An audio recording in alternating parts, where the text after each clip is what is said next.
The Lord has brought us this far and we don't take it for granted. We thank the Enoch family for coming to stand with the vulnerable people, especially our children and the less disadvantaged fellows from the society. Wapi makofi ya Enoch mazuri namna hii? Wapi ndugu ya Enoch? Asanteni sana. Mnapenda ngoma gani? Mnapenda ngoma gani? Mnapenda ngoma gani? Unasema Awilo Longomba. Gani? Sisikii sauti. Mmoja akuja niambie tu. Which one do you love? Wapi makofi ya Enoch kwanza? Wale wanapenda ngoma nipatie ngoma moja. Njoo niambie ngoma tu. Njoo mbele sema ngoma mnapenda.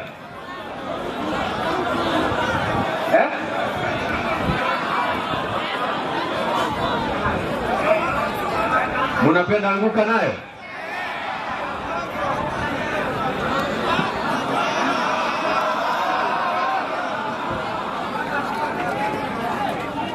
Amesema wanafunzi wanapenda ngoma zote. Wapi makofi ya mkubwa wetu? Haya DJ nitafutie Masase Asegetunwa. Kwa sababu tuko kanisani na tunaanza na kanisa, Masase Asegetunwa.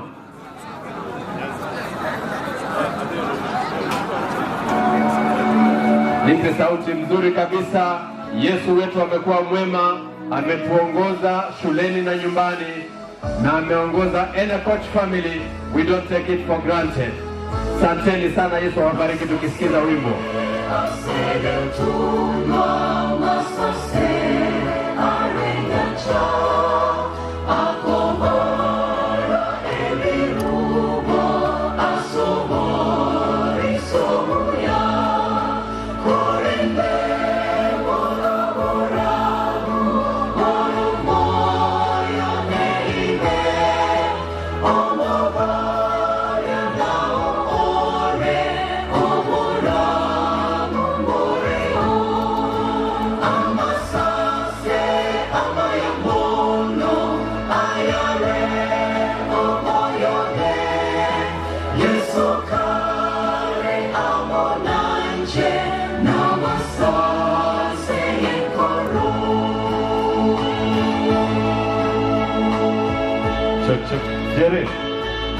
Jerry.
Asante sana.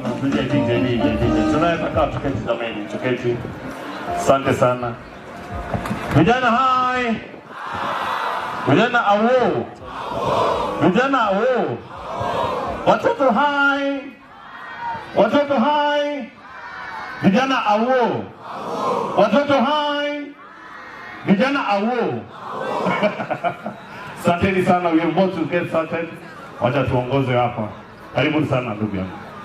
Thank you so much. God is good. Hey, God is good. And all the time. If you can see me, just wave. Come on, wave, wave, wave. I want you to turn to your neighbor. Turn to your neighbor. Turn to your neighbor, say neighbor. Turn to your neighbor, say, neighbor, God loves you. So we're going to pray and we shall officially start our session. Let us pray. Our kind and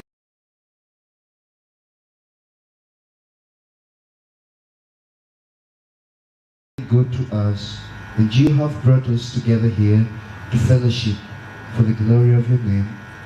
We ask that you may be with us and bless us.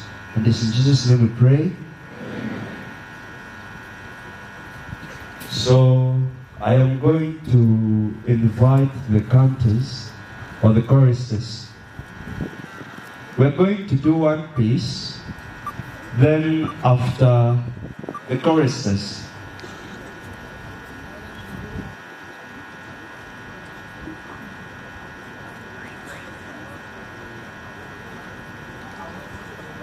So I am being informed that the choristers and the cantors on duty will be operating from this side.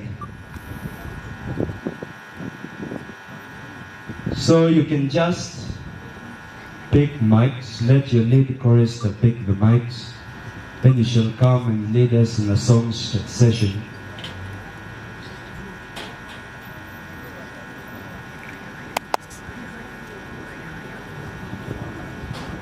If you're happy and you know, clap your hands. If you're happy and you know, clap your hands. If you're happy and you know, and you really want to show that you're happy and you know, clap your hands.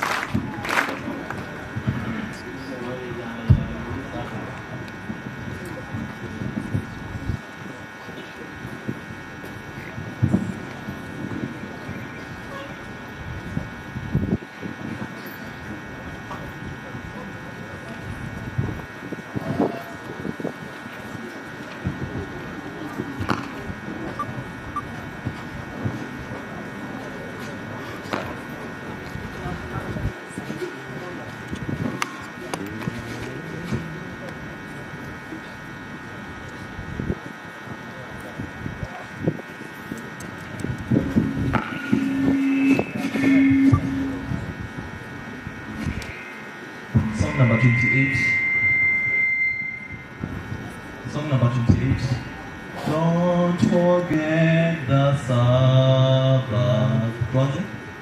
Don't forget the Sabbath, the Lord, the God has blessed. For all the weak, the brightest of all the weak, the best. It brings reports from labor, it tells of joy divine.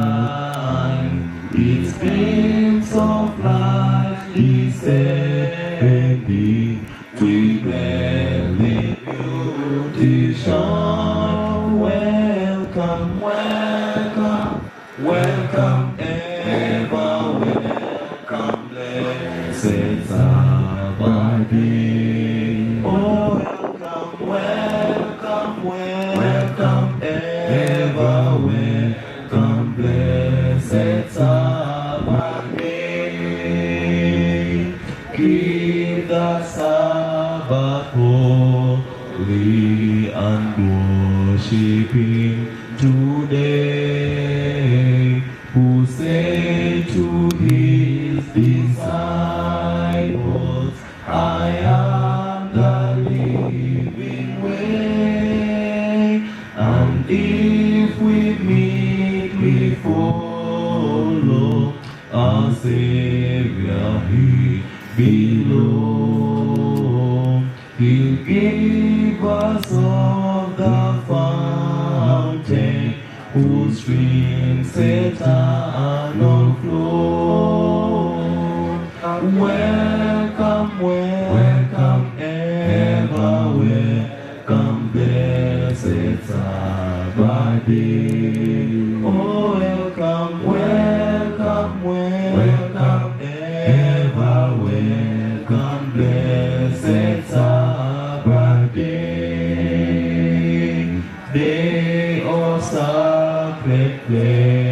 treasure, its golden house will spend in thankful to Jesus, the children's dearest friend. O gentle, loving Savior, how good and kind thou art, how precious is thy promise to dwell in every heart.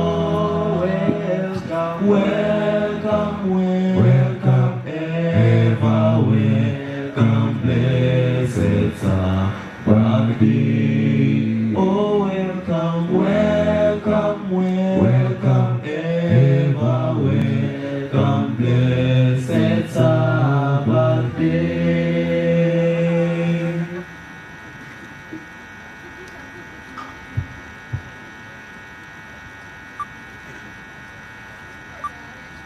Song number 58.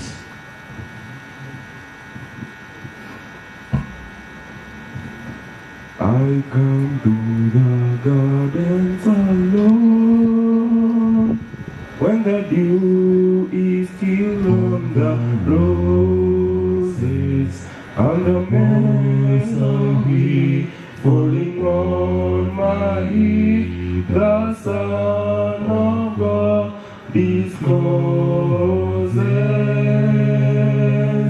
and he walks with me, and he talks with me, and he tells me I am his own. As the joy we share, as we carry them, none of us ever known. He speaks and the sound of his voice is so sweet, the birds are just singing, and the melody that he gave to me, without my heart is ringing. And he walks with me, and he talks with me, and he tells me I am his own.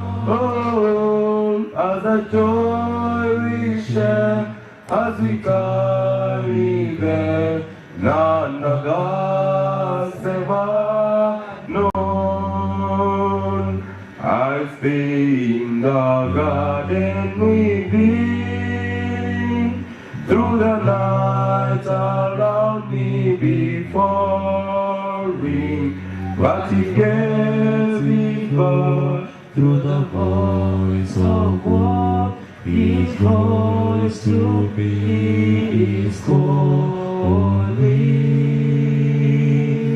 and he walks with me, and he talks with me, and he tells me I am his own. As the joy we share, as we tarry there, none of us ever known.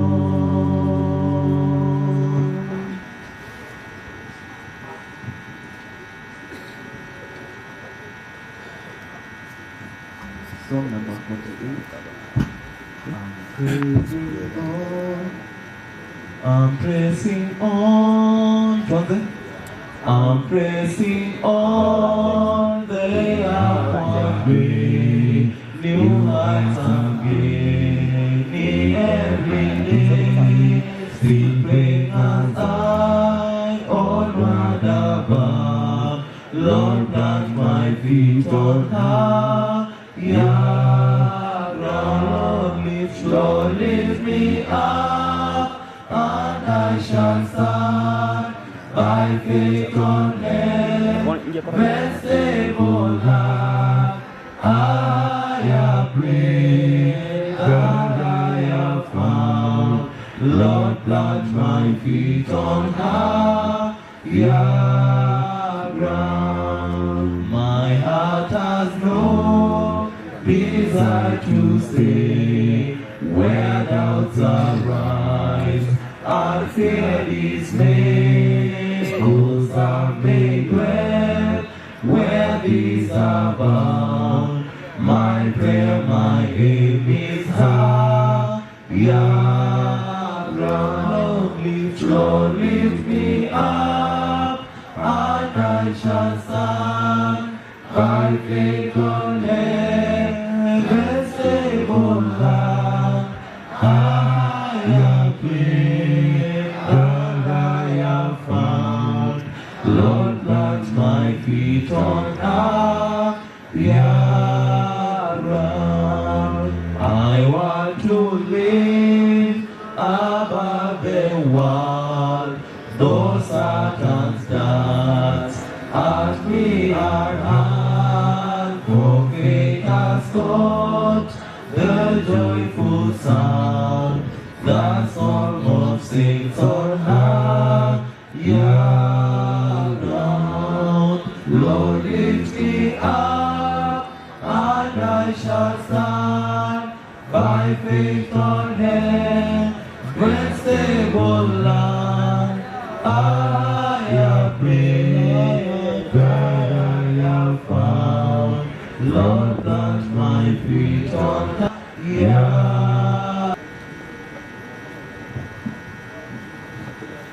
Happy Sabbath.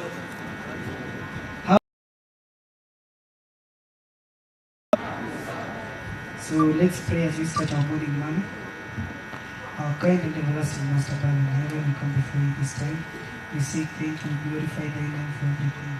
As we are going to start today, as we are going to enter into the morning manner, we ask that may your presence befall us. Be with us now till the end. In Jesus' name we do pray and believe. Amen. So happy Sabbath once more. So our morning manner will be coming from the book of Jeremiah, chapter 32, verse 17.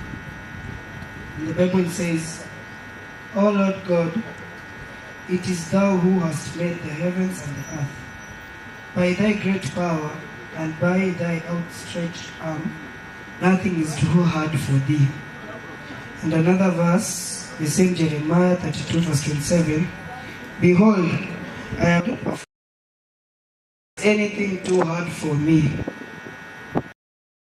This is an encouragement to all of us that we should not breaking and might cause us to lose hope. We should always know that we serve a true God, a God who created everything, an almighty God, and a God who is able to sustain us in our times of need and in our times of happiness. So we should never lose hope because we have a God who makes the impossible to be possible. Amen? So let us live today this place knowing that our God is able to do anything for us. He can clothe us, He can feed us, and He can make us do all things as long as we glorify His name. He is always faithful unto us. So let us always thank God for everything that He does for us, the good and the bad, for He is a righteous God. So let's pray. Thank you, Lord, for thy morning manna. We have come to realize that you are a God who can do everything. You are able to sustain us, you are able to feed us, to cater for our needs. We glorify thy name today. For the rest of the activities, we ask that may you be with us. Protect us and guide us. In Jesus' name we do pray and believe. Amen.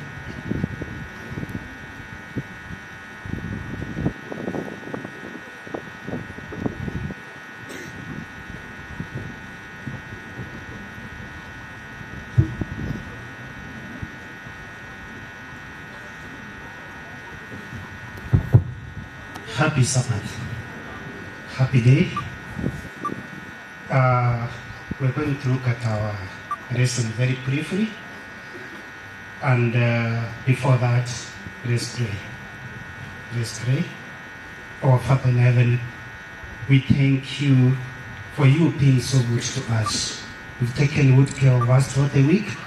And now, Father, we're going to look at the lesson be with us, guide us through the Holy Spirit, that we may understand, and it brings us closer to you.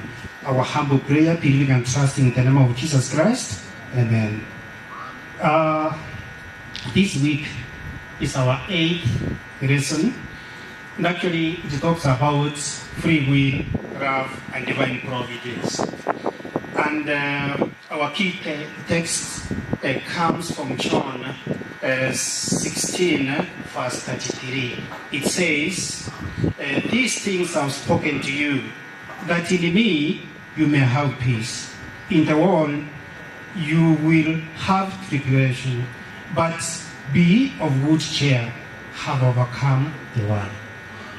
This is Jesus actually trying to assure that in this world we'll go through many troubles, we'll have difficulties, but rest assured that all is not in vain.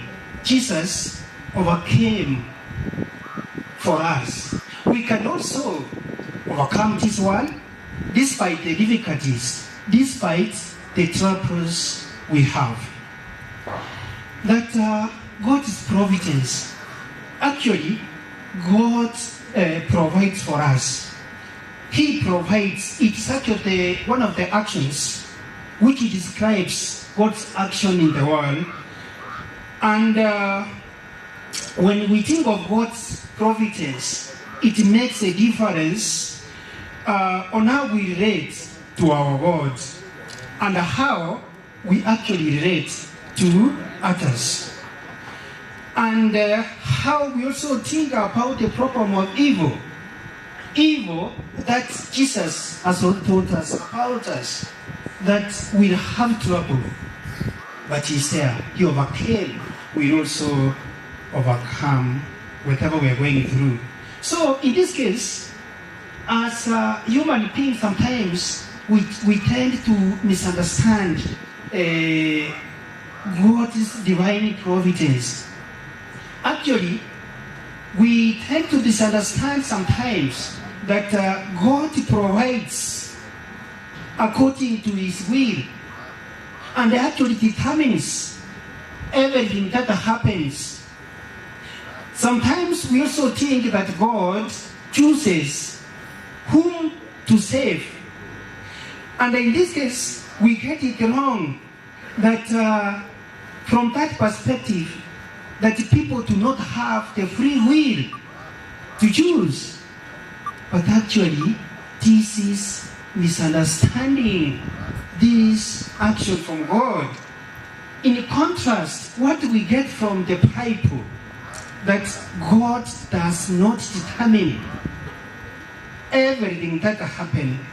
Instead, what we see here, He grants free will to people. Free will. That gift for us to choose. He has left it free to us. So, in this case, we find that as human beings, in most of the time, we end up making wrong choices. So, in this case, the plan of salvation, God instituted the plan of salvation so that it can remedy the situation which was caused by misuse of free will. So, God has also looked at that providence again. God has not left us. He has come to us, has given us a remedy again, His plan of salvation. Such misuse of free will can be remedied, can be corrected. In this case, we're able to see that it is from our sovereign God. God is sovereign. That God actually controls everything. In this case, therefore, we assume that what happens, it just happens the way God wants it. But what happens in the world is precisely as God plans it. After all, as we've seen here, God is Almighty. What sovereignty means, it is God being Almighty, always. So, no matter what happens, no matter how bad it is actually God's will. What happens, no matter it is so bad, no matter it is good, but actually it happens according to God's will. That is, at least what the scripture teaches us. So, who can read for us very briefly Psalms 81, verse 11. Verse 11, please come first. Psalms 81, verse 11 to 14. As he looks for it. So, what we're able to see, that while many of us believe that God always gets what he wants, the Bible tells us a different story. That they show God as experiencing unfulfilled desires. So, what happens actually always counters what God expects from us. So, in many instances, we find that what God wants, we end up doing the opposite.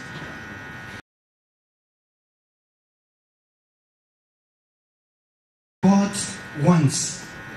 So, to what extent we do against their foes. Yes. God is always the sovereign. That we do the opposite. But that one does not in any way deter us from seeing how our God is sovereign.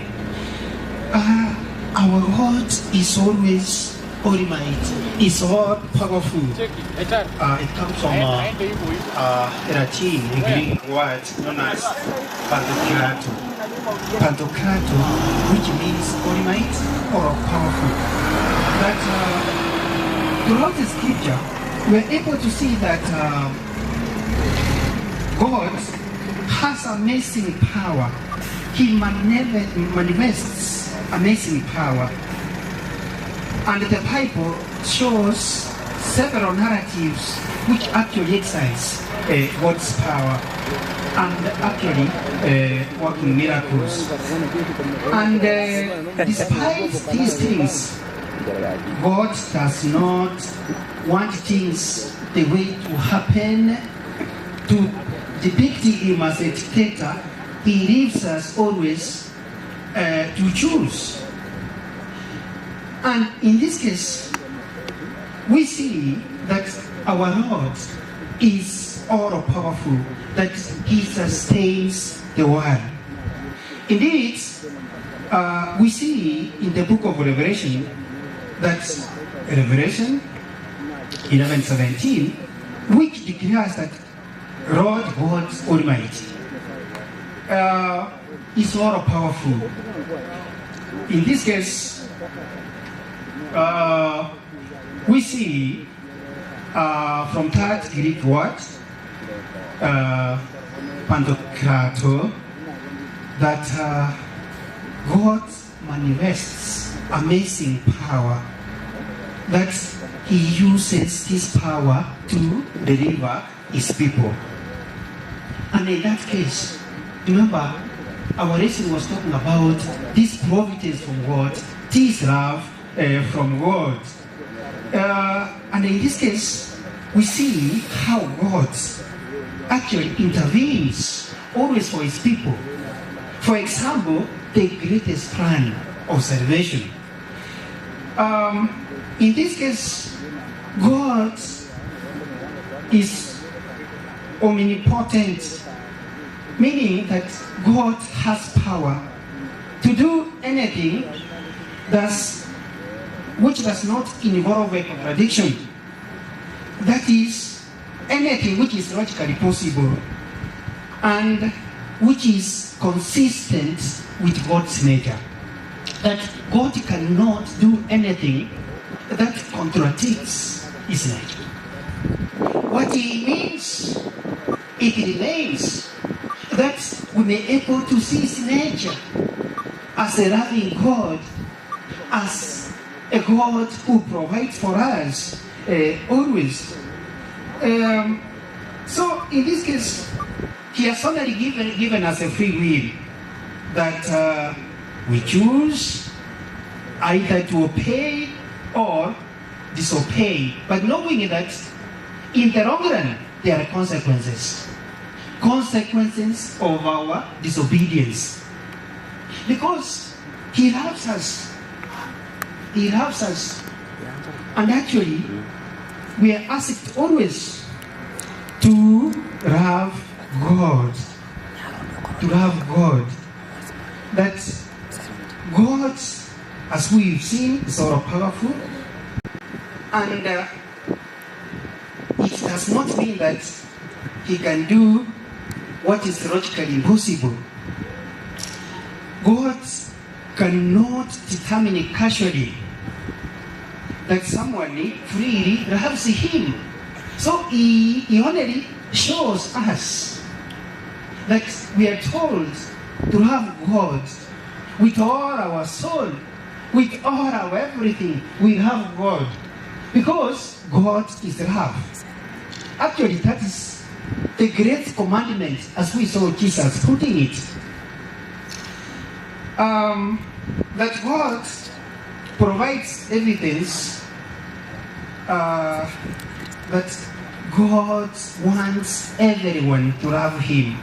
However, he does not make it a command. He has shown us his nature. He has been very faithful to us. But in this case, he has never commanded us to love him. So through his nature, through his actions, he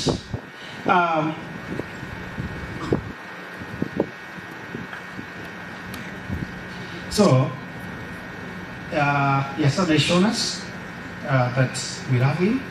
He grants us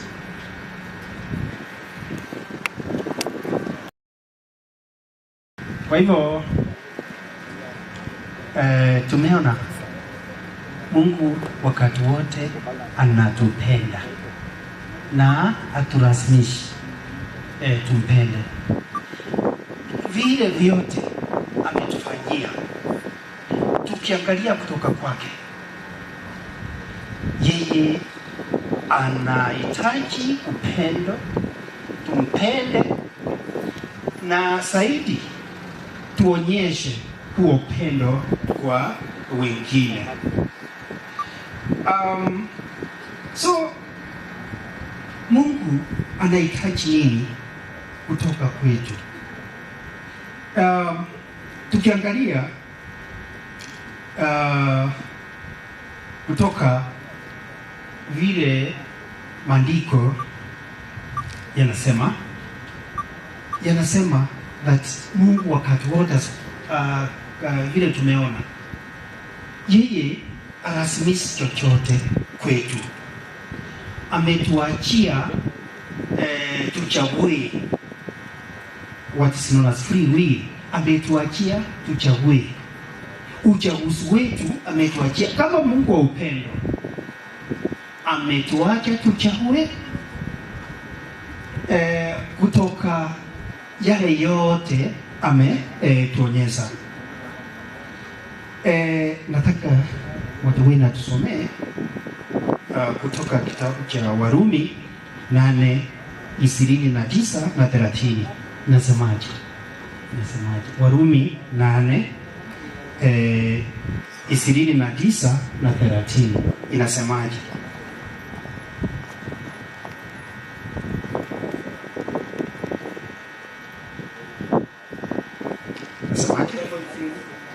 For those whom he foreknew, he also predestined to be conformed to the image of the Son, in order that he might be the firstborn Baba.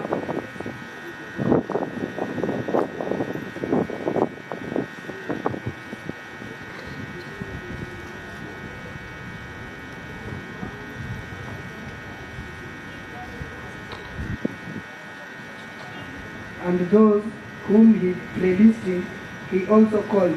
And those whom he called, he also justified. And those whom he justified, he also glorified. Asante. Inasema Mungu anatujua, alijijua kutoka hapo mwanzo, na fikira zetu zote anazijua, na tunaona haya yote kutoka kwa mwanadamu kuanguka hapo shamba la Edeni.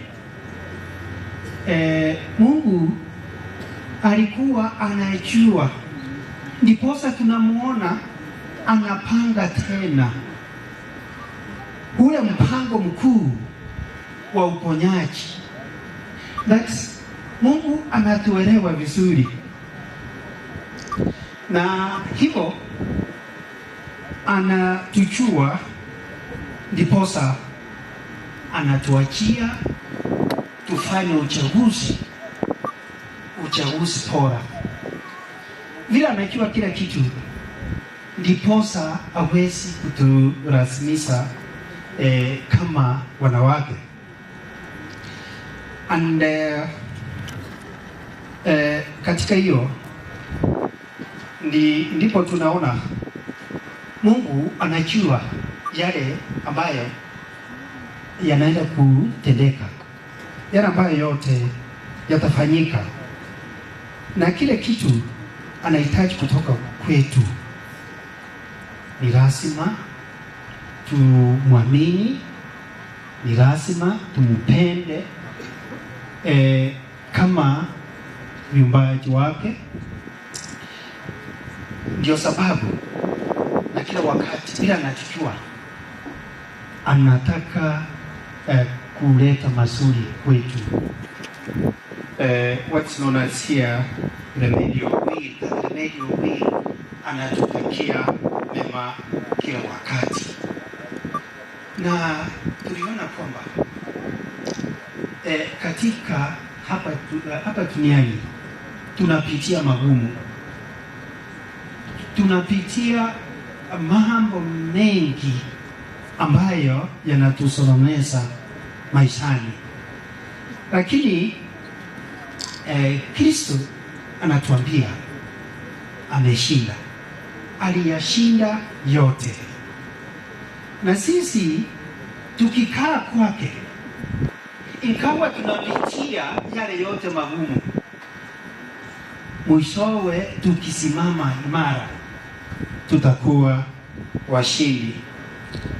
Ndipo tuliona kutoka kitabu cha Yohana 16:33, ndipo alituambia that tukiwa kwake tutakuwa na amani. Amani ipatikani popote pale isipokuwa kwa Yesu. Kwa hivyo ingawa tunapitia haya yote, tunapitia magumu, kuna magonjwa, kuna umasikini, kuna changamoto za aina zote duniani, tusive moyo, kwa sababu Yesu amesha tushindia. So tukiangalia msalaba wakati wote, nasi tutakuwa washindi kwa vile Yesu ametusaidia. Kwa sababu ya wakati tutamalizia huko, na tuombe. Our Lord, we come to you, we thank you because you've told us we are not alone, that when we are faithful in you, we'll overcome. Despite there's so many tribulations, kuna shida nyingi, Mungu wetu umetuambia tutakuwa washindi. Baba, the programs of the day tumeacha kwa mkono wako, utushindie mpaka Sabato ifike tamati. Tunaomba kupitia kwa jina la Yesu, Amen.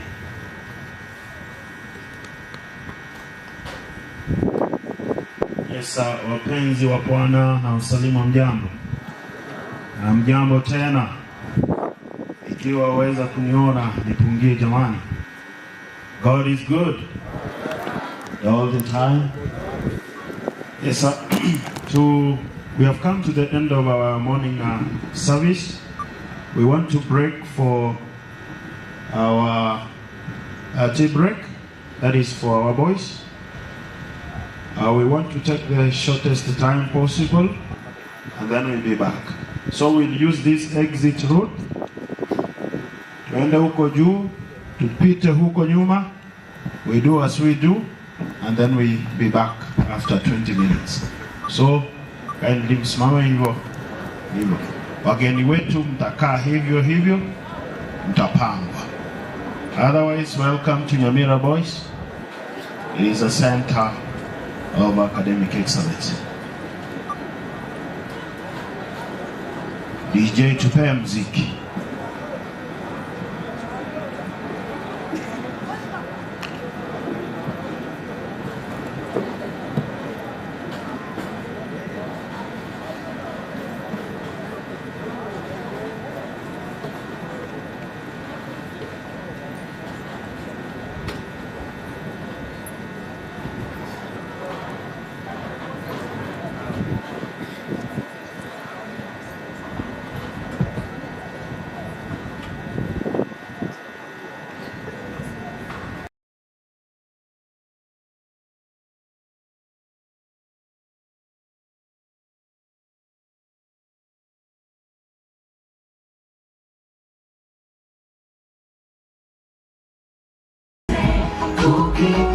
Our next edition of Enacoach Big Love Edition Nyamira. Tuko hapa ndani ya Nyamira Boys with amazing kids. As you can see, we are about getting to start our program today. Wageni wetu wanafika kwa heshima. Tuko na watu wa Sport on Vacations wako ndani. Tuko na watu wa Future Homes wako ndani. Tuko na watu wa Enacoach wako ndani. Tuko na Mobiki, tuko na Man, tuko na Photon, tuko na watu wengi sana. Tumekaribishwa kabisa here live at Nyamira Boys. Yes, so karibuni sana.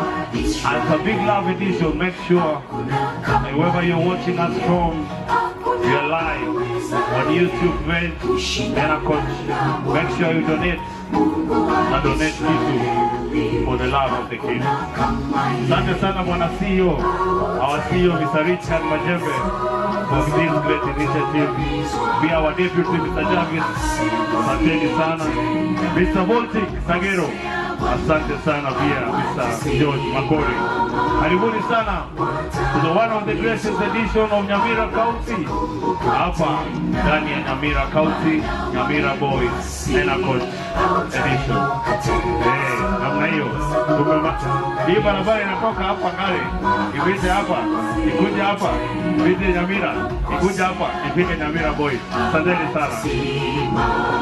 Yes, karibuni sana. Hey, wale watoto mnapita pale, salamu kama hiyo. Very good. Naona, hey, maboys, oi. Asante sana kwa salamu. Mkunywe chai vizuri.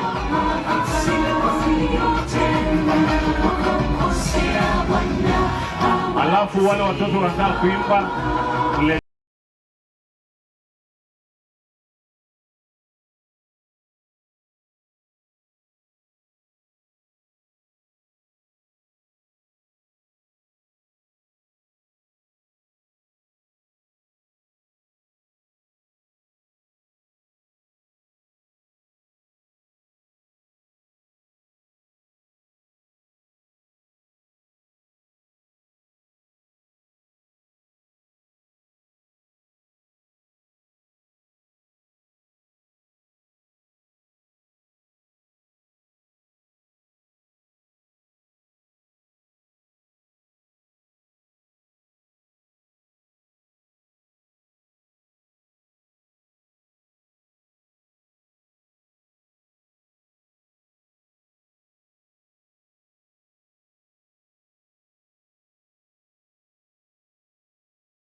He gives what we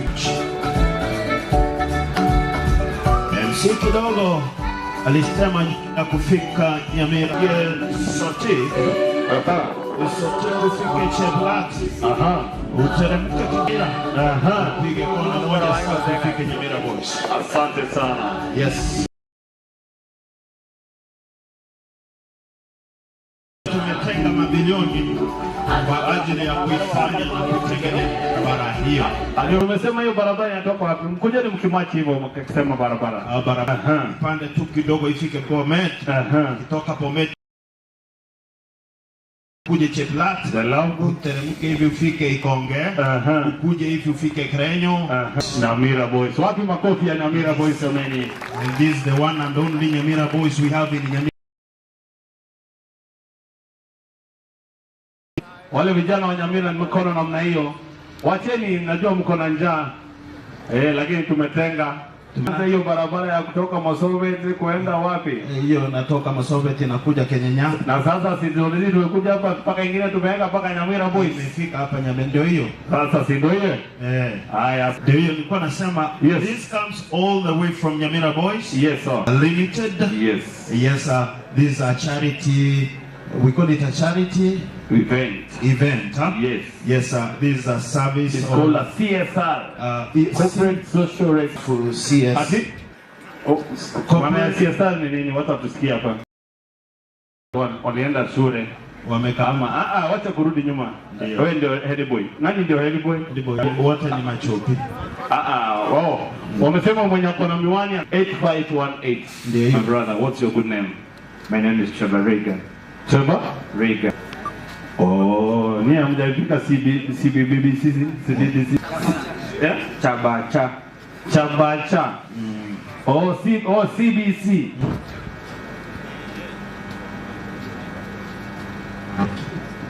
Check.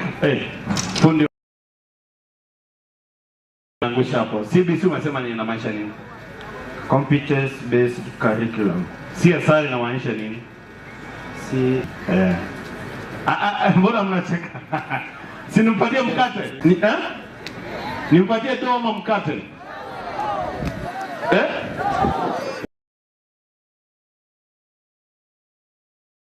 Wala mkate sema awo.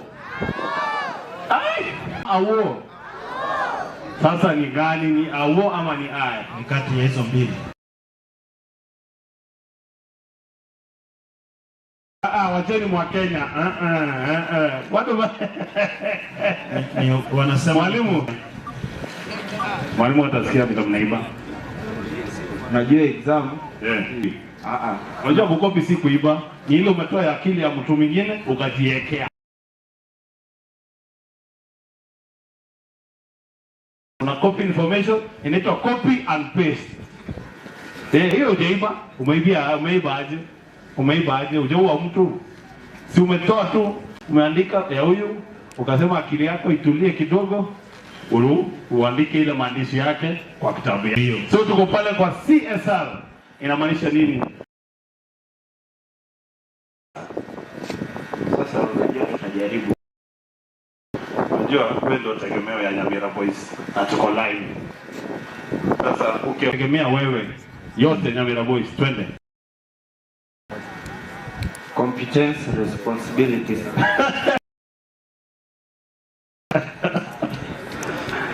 Ati? Cooperative social responsibility. Yes. It depends when you umeitamka. Haki Nyamira Boys.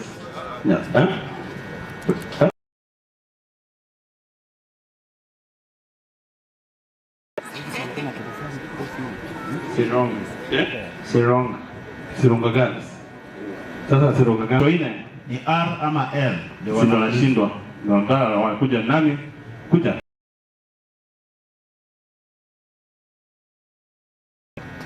Social responsibility. CSR.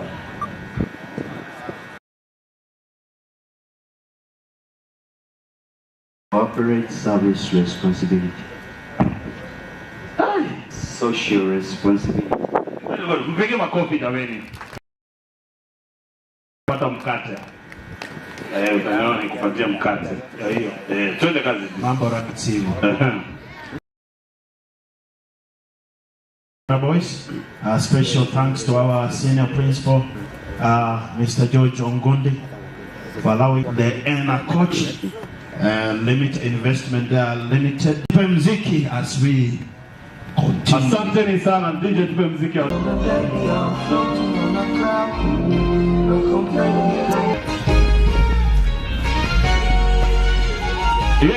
ENA coach, papa. Namlipia ticket ya kwenda home. Remember, you can always book with ENA coach anywhere you go. Wakati wa shule zimefungwa. Sasa niko na swali rahisi kwako. What is the meaning of Evans? I love. Umesema ENA coach ni Evans Nyakundi? Angina anajua maana ya ENA. Hiyo si maana ya ENA. Ningekupatia ticket. Uko ready kuja simama hapa. Evans Nyawuti anyona. Evans Nyawuti anyona. Nani mwingine anajua maana ya ENA coach? Wacha sabida kuja. Sasa Nyamira boys, hamjui maana ya ENA coach? Anyona. Watu makofi yake mpigie jameni. Yeah, it's good you know ENA coach means Evans Nyagaka anyona. Nyawuti tu maiti. Yeah.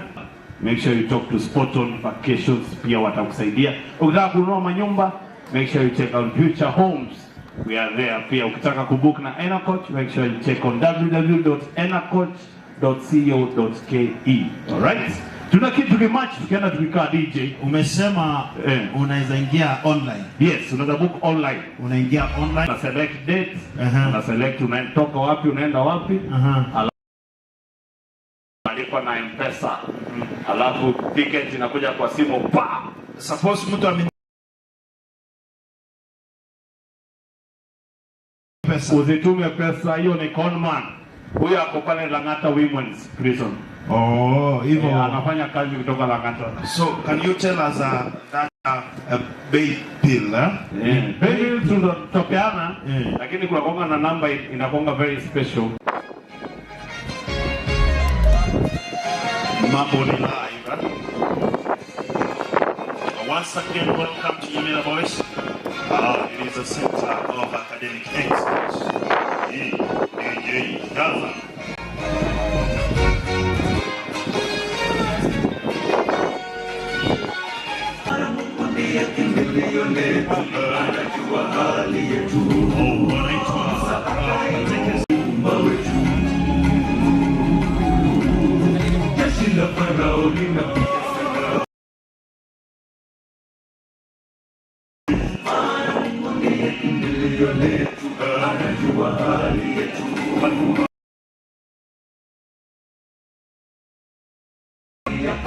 In the meantime, Nyaricha Special School, be prepared for one song. Mujipange hapo. Nyaricha Special School with one song. DJ, tuongeze sauti kidogo.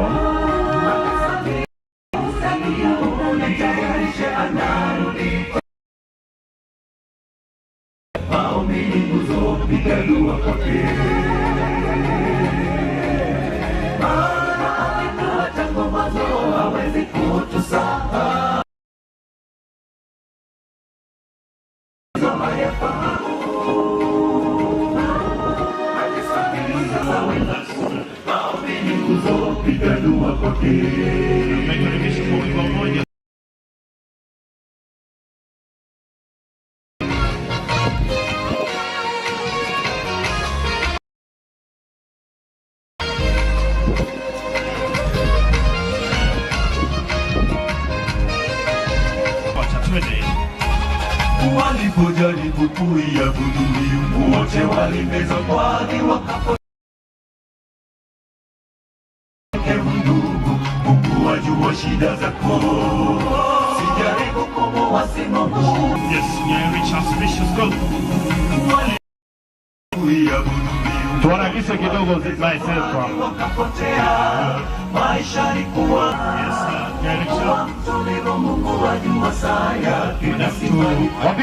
namna hiyo, anguka, anguka, anguka, anguka.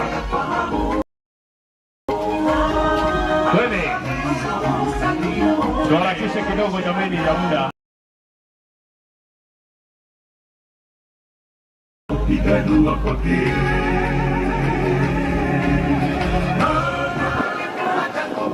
Asante sana.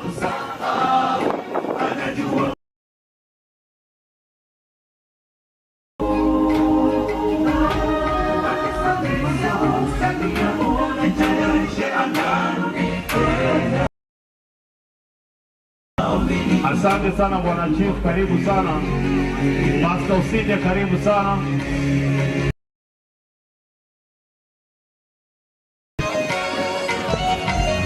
To our online viewers, tunashukuru the online platform. This is one and only.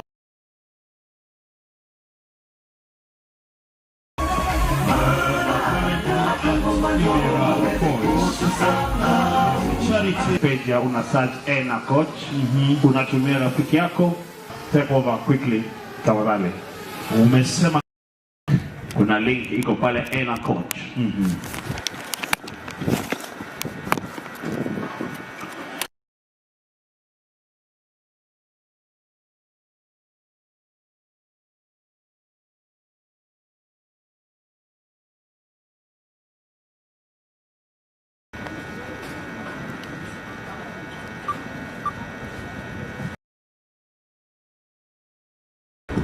In front of you is Nyaricha Special School.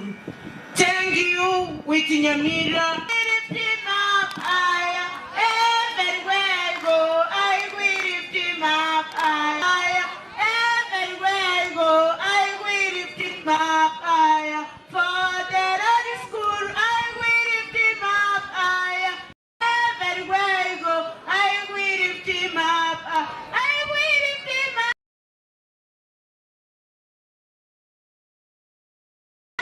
I will lift him up higher. Mungu yumema nitamuinua juu. Siku zote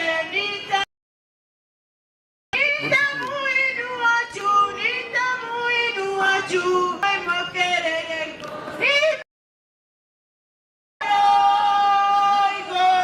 Ama tuko zini makelele. Ama tuko zini makelele.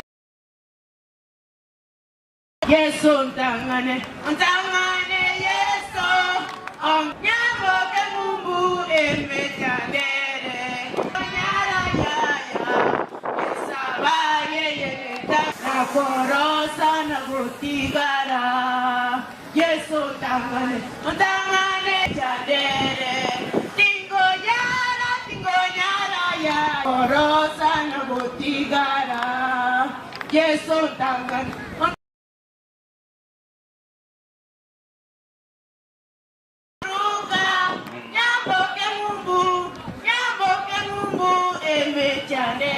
Karibuni pia mtarudi tena baadaye. Nyairicha. Nyairicha. Your fine. What is your name? Dili anwe ni beste yangu, sawa? Kuanzia leo ukiniona, nasema mimi ni beste yako. Manga children. Tabeni, kibieni. Anasema wanakiwa muziki. Wanataka kumaki. Selecta beba. Kisha basi mwacha haraka muda jameni. Ndio pia. Alimu jameni, tangulia tuanze haraka. Karibuni. Harakisheni kidogo.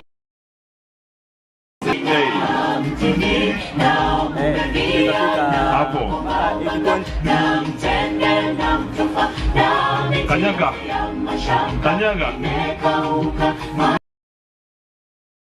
Katika wanadamu tahayarini watunzaji wa mizabibu kwa ajili ya ngano na shayiri. Tukanyage, twende haraka kidogo, haraka kidogo, harakisha kidogo hapo. Hey. Oh, very amazing, very smart.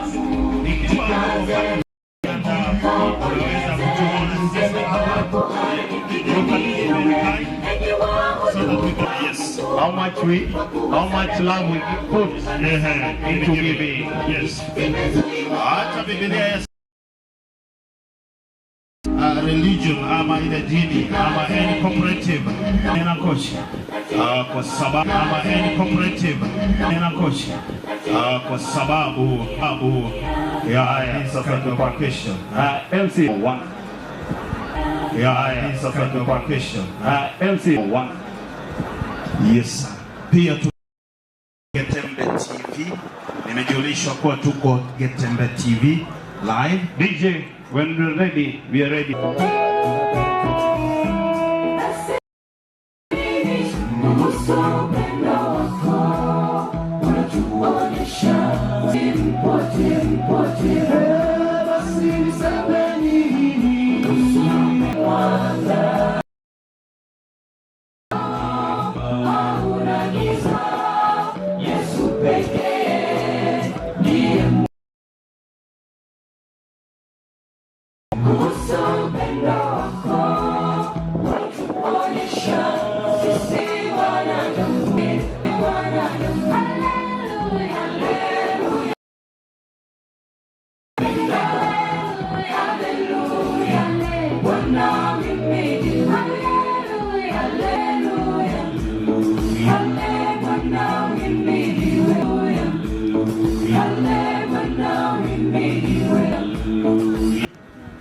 Wanaitwaje hawa?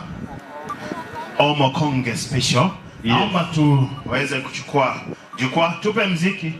Naomba tujukue jukwaa kwa ajili ya wimbo.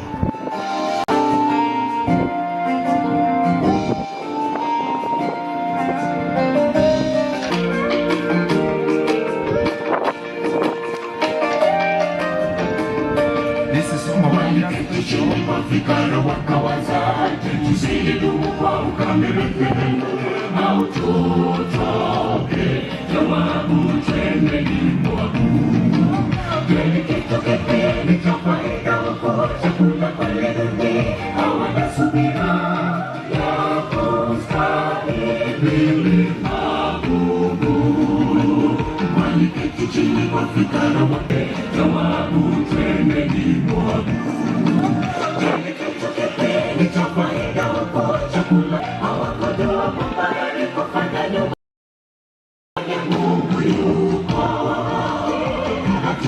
This is Omo Konge Special for the deaf.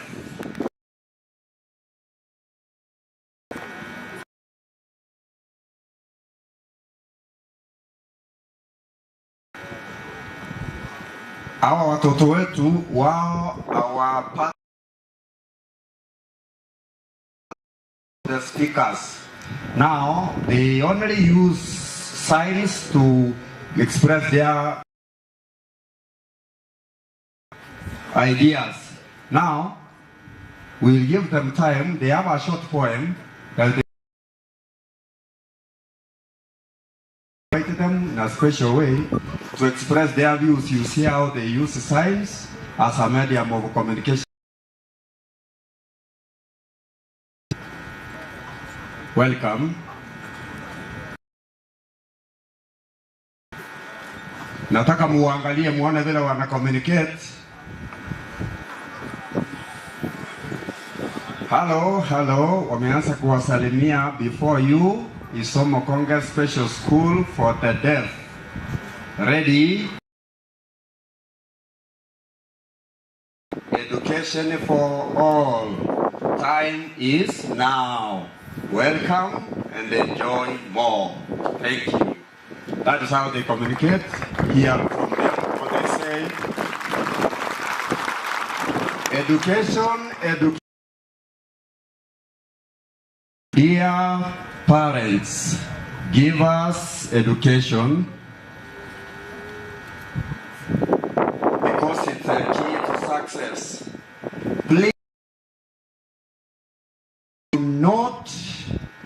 neglect us because of our nature. Give us a chance to share and compete with the other children socially. Yes, disability is not inability. When we are sick, take us to hospital. Do not hide us in the houses, because give us a balanced diet. Dear government, together with the other stakeholders, please support us to become responsible citizens in the future.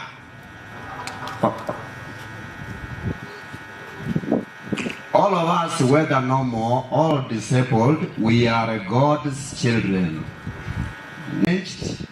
Blind, all potential to learn. Through we will become doctors, teachers, government officials, MCS, policemen.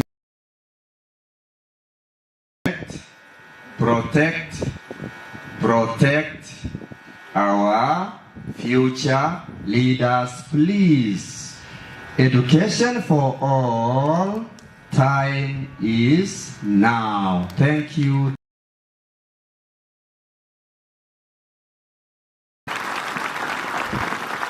Makofi sana. Wapi makofi wapige?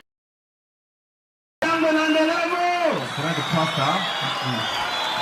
And because of that, they had prepared a short excerpt. They had prepared a short play about because it has come in handy to support them in their way of disability. Has acted as the good Samaritan to this deaf community. Yes. Now they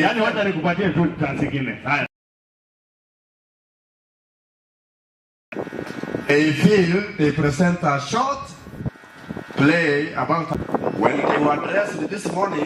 They smiled way. They felt happy and they wanted to see these people who have a good Samaritan. They love taking place of this nature. As you see them, they are coordinating themselves in a very short period of time. Team for the wonderful presentation and the support that they have given to our school. As you see from Luke chapter 10, you can see that story there. Those who have Bibles, you can make a what? We will see one man walking down from Jericho to Jerusalem. He is attacked by robbers. The robbers have attacked the man, all that he had. They have left him half dead. Then we are going to see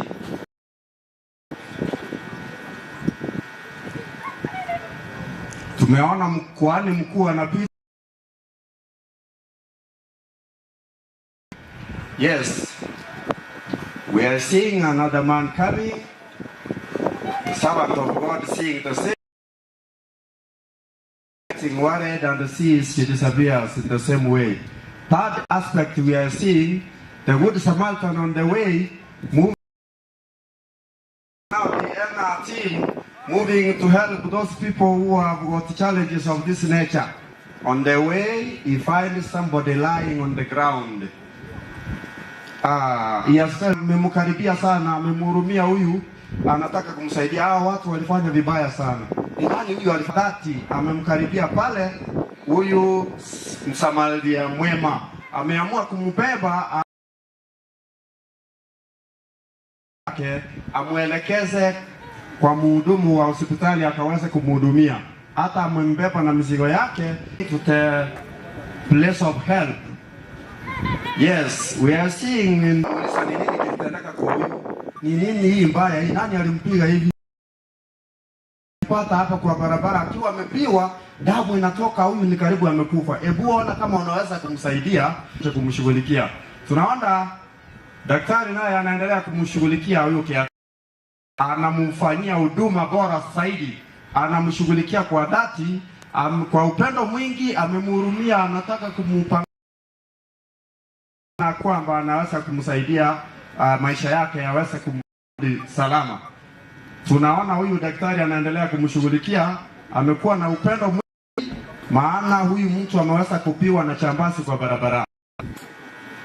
Yes.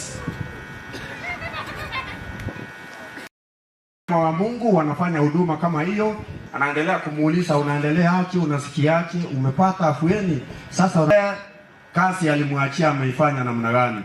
Ameshuka, endeleaje, amepata afueni? Amemsalimia, how you feeling? Unaendeleaje sasa? Sikusi mama nione. Yes, simama kidogo tu, champ apiti nione. Ruka kidogo, wakisema ya kwamba amekamilisha.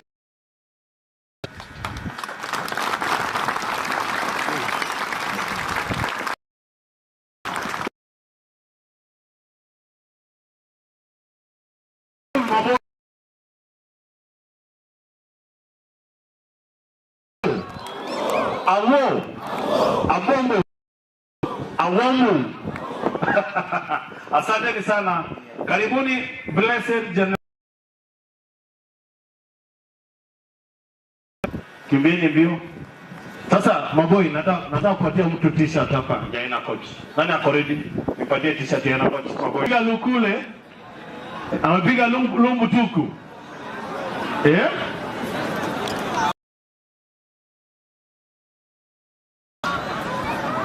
Same church.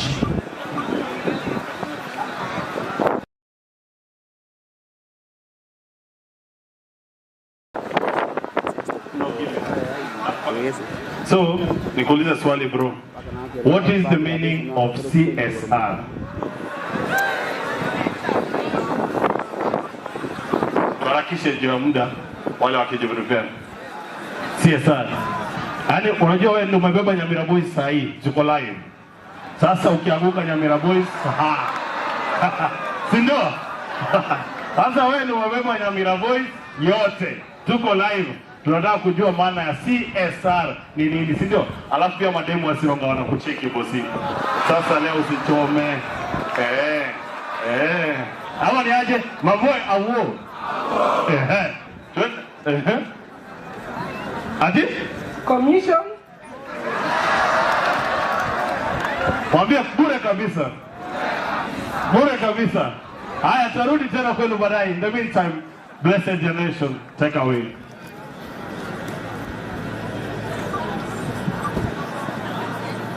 Unaishua kuwa umemmaliza ndo asiamuke tena.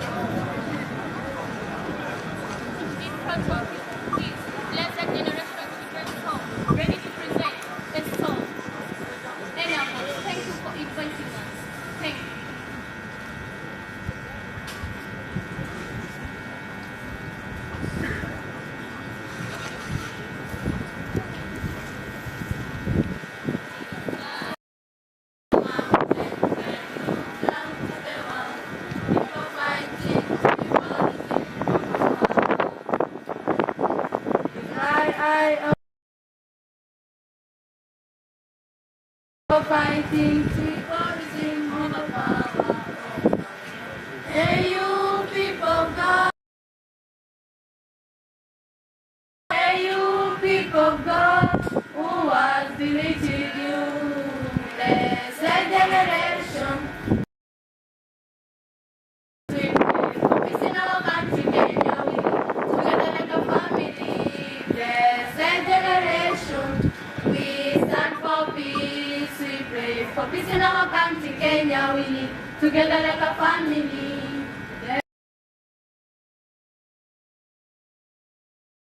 It is the rule of Masai, it is the will of God. We are from the same grandfather. Why should we fight our neighbors? We must learn to live like brothers, so we perish together like fools. There is none who choose their tribe to be born. Whether it is the rule of Masai, it is the will of God. We are from the same grandfather. Why should we fight our neighbors? We must learn to live like brothers, or we perish together like fools.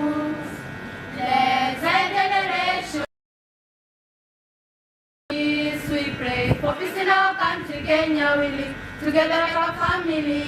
Blessed generation, we stand for peace we pray. For peace in our country, Kenya we live. Blessed generation, we stand for peace. Kenya we live together like a family. This is the royal priest, a chosen generation. We are chosen generation.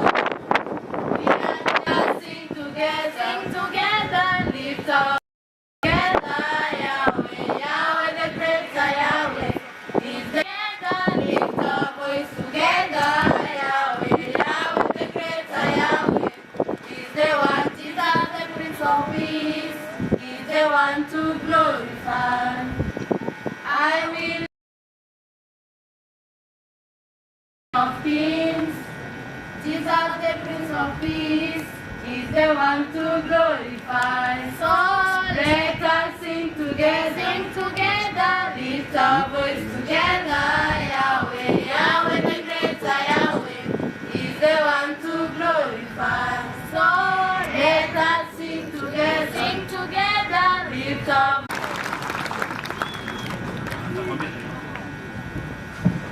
Nashukuru sana. I was reminding you that this is one and only occasion that has been arranged by the one and only owner that we have at Yes. Investment Limited. Yes. Sasa sikuwa nimemaliza ile swali yangu. Charity giveaway. Yes. Maboys awo. Maboys awo. Nani mwingine anataka kujibu swali yangu rahisi nimpatie t-shirt? Nani yule mnamwaminia? Yule mwenye ataangusha Nyamira Boys. Yes. Huyu uko sure huyu ndio mnipatia? Yeah? Uko sure yeye? Haya kuja basi. Haya kuja. Ndio hiyo. Maboys awo. Namna hiyo. Kuja. Unaitwa nani? David. David. Kuna jina moja kama choo. David Moral. David Moral. David Moral. Haya, tusiperie jina diclofenac haraka. Tusiperie jina diclofenac haraka. Diclofenac. Haya, niliwaambia Nyamira Boys. Huyu ndo tegemeo. Jina diclofenac haraka. Tunaanza 1 2 3 haraka. D. Kuna D ndio unasema kama ni choo unasema CHO hivyo. Sasa twende. Diclofenac haraka. 1 minute. DECHLON. Ugonjwa hiyo ni diclofenac ni hivyo? Haya, wacha nikupatie swali rahisi basi. Maana ya ENA coach ni nini? Jina ENA. ENA inamaanisha nini? Evans. Nyakundi. Nyakundi. Anyona. Huyu nilikuwa nataka kumpatia ticket ya kwenda mahali anataka na ENA coach. Amepata? Akina Nyamira Boys mnasema amepata? Wewe zombie. Haujui? Umejaribu? Karibu sana wewe kaa chini. Nani anajua maana ENA coach? Kuja. Kimbia yule Rakisha. Haya ndio hapa karibu. Unasimama. Wacha nimechukua yule ako na miwani. Weka wewe. Form 1. Hadi sit down. Mwenye ako na miwani hapa. Shida tu na form 1. Huyu ako form 3. Form 4. Okay. Nikuulize, wewe umekuja ENA coach inamaanisha nini? Evans Nyagaka Anyona. Wapi makofi yake jamani, mpigie makofi. Utaniona nikupatie zawadi. Sasa juu wewe pia umekuja. Evans ulikuwa unajua nisikuulize ingine, umeogopa? Umepanike? Niulize. Evans Nyagaka Anyona alizaliwa lini? Maybe atuambie. Mr. Chairman, Evans Nyagaka Anyona alizaliwa lini?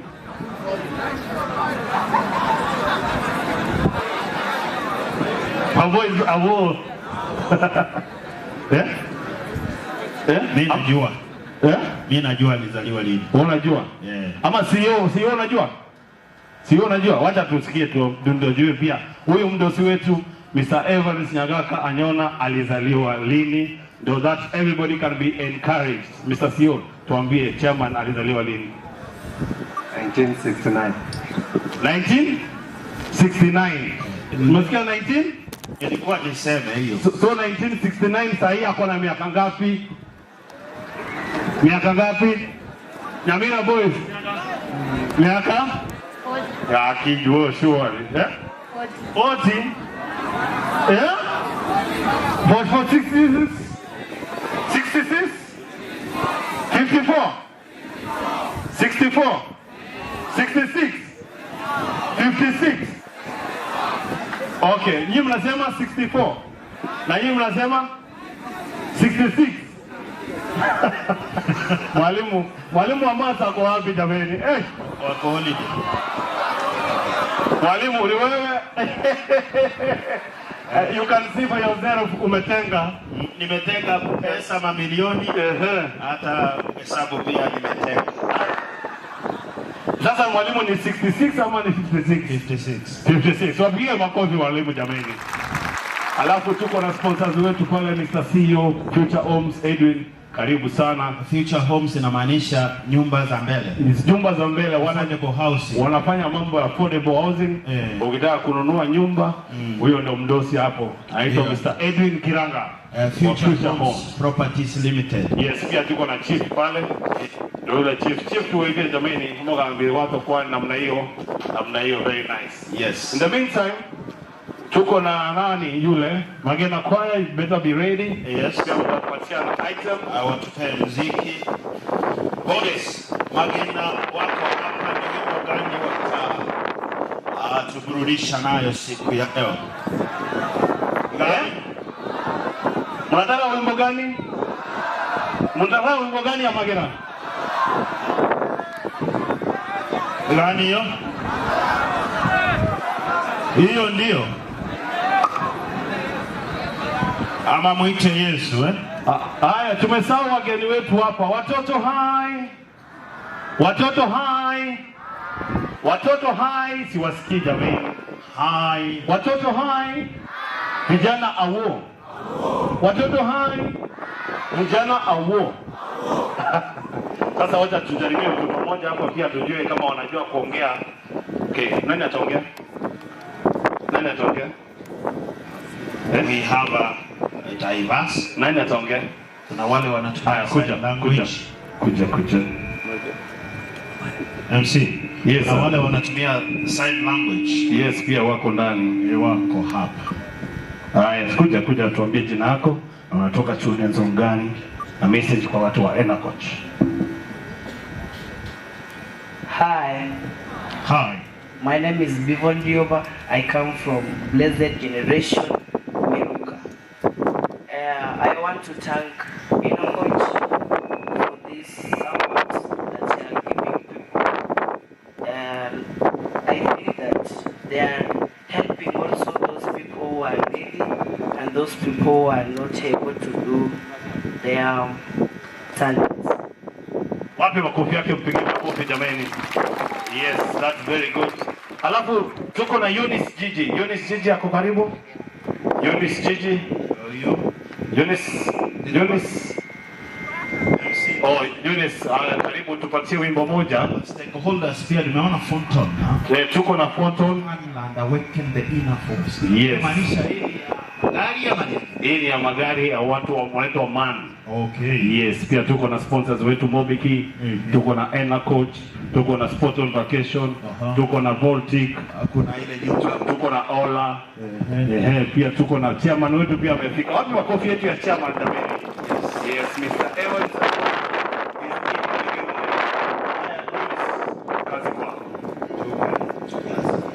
Yes, hallelujah. Nipungie mikono iwan tafadhali nyote. God is good and all the time. Wow, nashukuru sana kwa fursa hii. Kufika hapa ni neema ya Mungu.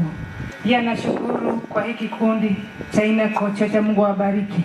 Mnapotoka, mnapoingia, Mungu akawafundishie. Haleluya. Haleluya.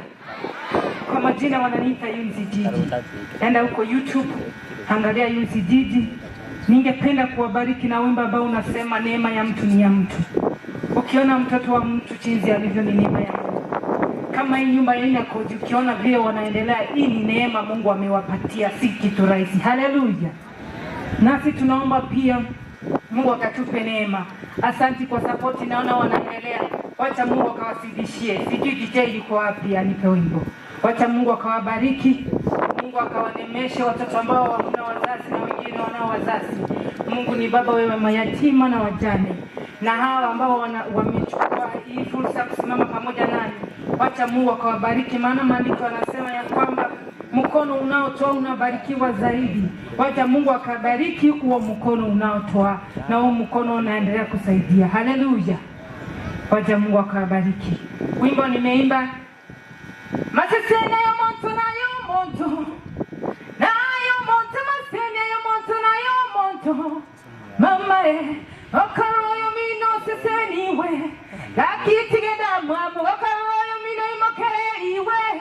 Gakitigari bera okaro yo mino imakeri we. Gakitigenda mwamu we. Eyo neri tukonya lelieka. Eyo enga kia lelieka.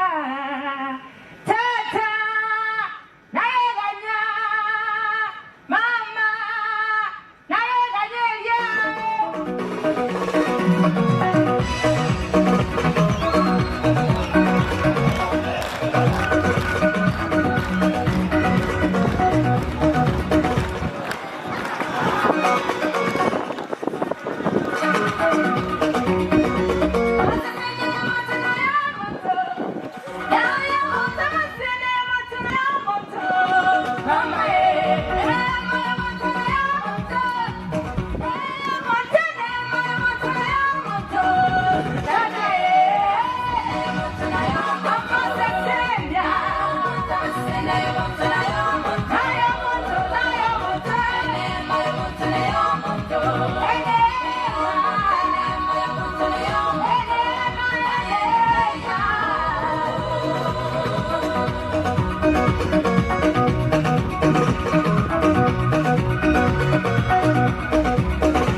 stima pia.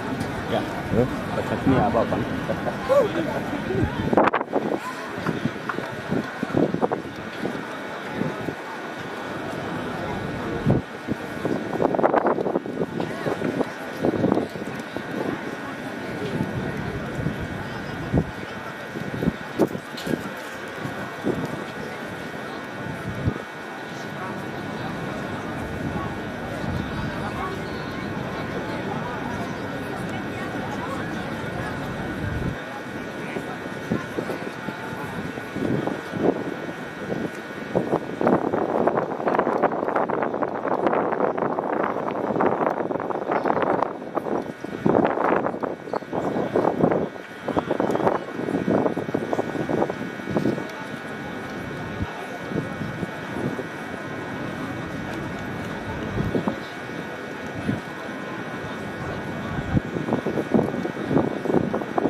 yang kara wala biar matanya nga Afrika ni ya ko no mo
Check, check. Asante sana. Halo. Nikisema halo, mnasema halo, halo. Halo. Halo, halo. Jipigie makofi mnaweza. Nyamira boys, hi. Geukia jirani mwambie anguka nayo. Mwambie riang ni mwekse. Wapi makofi yenu vijana? Kuna watoto hapa. Oh yes, chairman, welcome. Karibu sana watu wetu wa nguvu. God bless you. Watoto halo. Nataka kusikia wa hii side. Watoto halo. Halo, halo. Kuna watu hapa, there's a very special group. Nataka tuwapigie makofi. Si nyinyi wale, maboys, we have a special group here. Na makofi yao inapigwa hivi. Angalia. Kwa hawa ndugu zetu ambao wana uwezo wa kuelewa vitu zenye hatuwezi elewa. Wapi makofi yao? Lakini shule wallahi akienda mahali mlichagua watu wako na side. Makofi yao tena? Wapi kairiato yao? Kila mtu twende? Kila mtu twende? Now, nataka tusimame kidogo. Wale VIP sioni kama wanafanya nyingi. Hawa atakuja nao. Kuna Elder Tom ni kuokoka kwingi. Wokovu ni gharama. Tusimame kidogo. Nataka tuimbe wimbo. Simama VIP. Simama. It's a good song. Ni wimbo ya Mungu. Hakuna kukuleta kwa dhambi. Songa mbele kidogo. Toka nje ya hema. Songa mbele. VIP songa. Afande. Songa bro. Muni Mungu. Na ni mkono wa Bwana tumeuona. DJ, are you there? Makofi ya juu pole pole. Twende. Twende. DJ. Wapi shangwe na nderemo? Nataka chairman. Nataka utembee hivi. Tembea hivi. Fuata chairman nyuma. Fuata chairman nyuma. Tembea hivi chairman. Hivi. Hivi. Fuata hapa. Nifuate hapa. Nifuate. Watoto kuja hapa. Kuja hapa.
Nyinyi watu wazuri. 1 2 nikisema meka zako. 1 2 meka zako.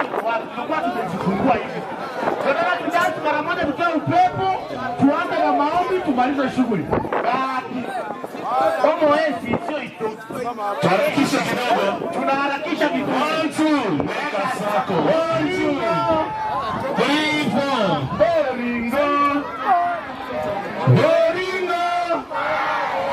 Boringo.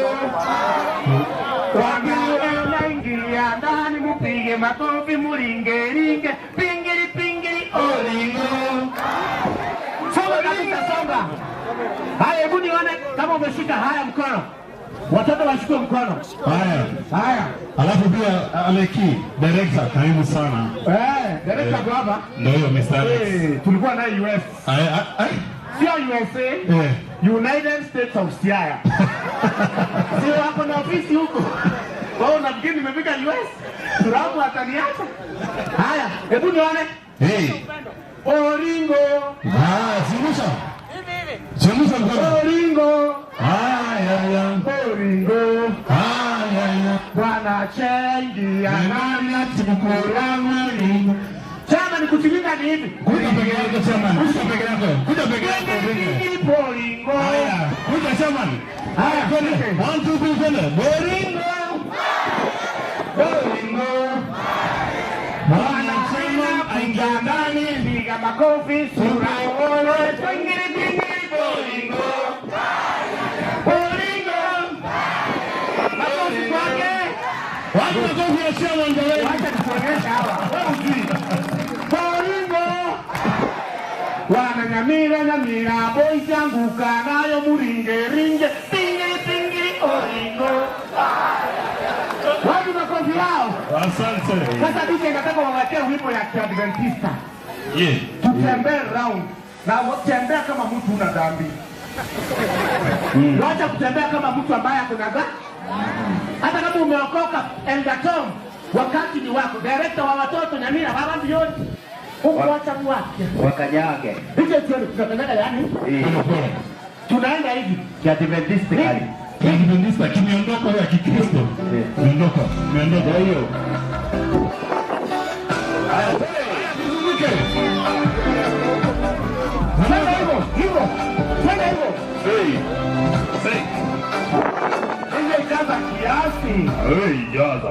Jaza volume bana DJ. DJ tujazie volume. Ama ni aje? Ambia DJ. Ambia wewe. Atupenda leta hiyo mchanganyiko. Twende.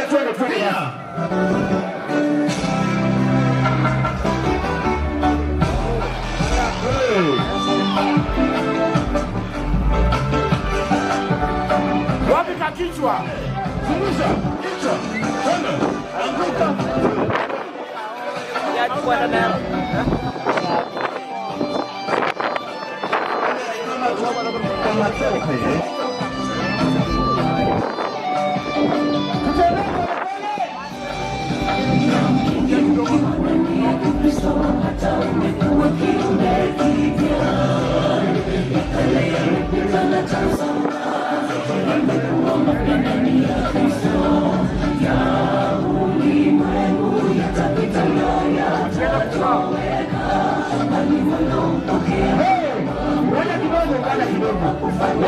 Waja.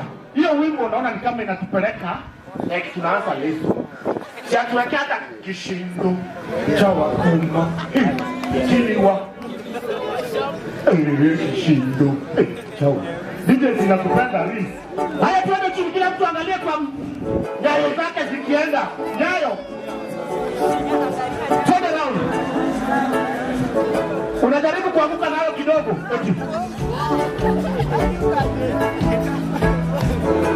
Wapi kenyiacha na shangwe? Napenda vile mnazikwenda vijana, mzee wa Mungu. Kaende. Wageni, pole, tukitembea.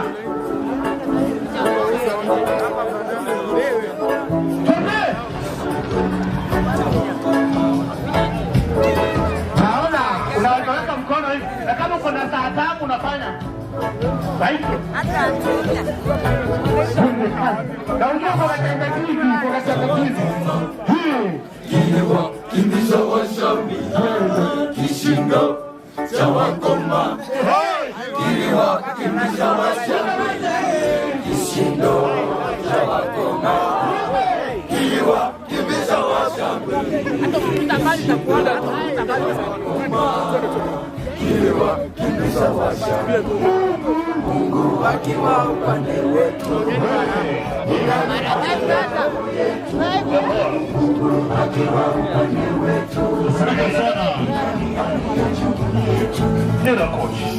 Tukikaa tukirudi kukaa pole pole. Sisikii nyayo kamili, wanaukoma waliotengwa, wakasema kuna wanatendeka bila washambi, zetu siku zote, twendeni tuombe chakula, tena huenda tukaua, lakini bora twendeka bila washambi. Watu ukirudi pole pole, waliokoma waliotengwa, wakasema kuliko tufe hapa kwanza, ni bora twendeka bila washambi. Siku zote twendeni tuombe chakula, na huenda tukauawa, lakini bora twendeka bila washambi. Nataka utaambia na fimbo. Ni samani mwenyewe. Karibu sana mheshimiwa. Magari. Karibu sana mheshimiwa. Karibu sana.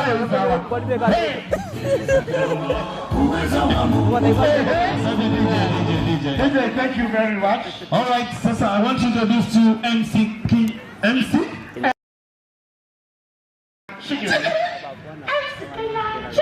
Yes, what you for MC Kenya Chigiri Tameni. Vijana awo.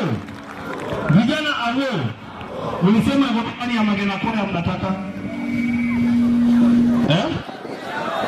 Gani hiyo? Hiyo yao. Alafu unajua baadaye. Wewe ujui vile hao mabuizi wanafeel. Wanaongoja tu ni saa ngapi hivi DJ atawawekea ile. Anguka nayo twende down long down. Cheki tena leo. Mapanga le. Alafu leo ni Sabato. Wacha tulete. So officially you want to start, tuanze vile umesema, tukoze wadosi wetu washafika. Tafadhali basi kwa heshima tusimame wote. Sote netwenzi kwa heshima. Sije naomba wale ambao wamevaa kofia ambazo si rasmi tusimame kwa heshima ya taifa letu tukufu, taifa ambalo limetuweka pamoja kama Wakenya. Wimbo wa taifa. DJ. Tukiwa tumesimama hivyo, tupate wimbo wa Jumuiya ya Afrika Mashariki. Nao tutunganishe.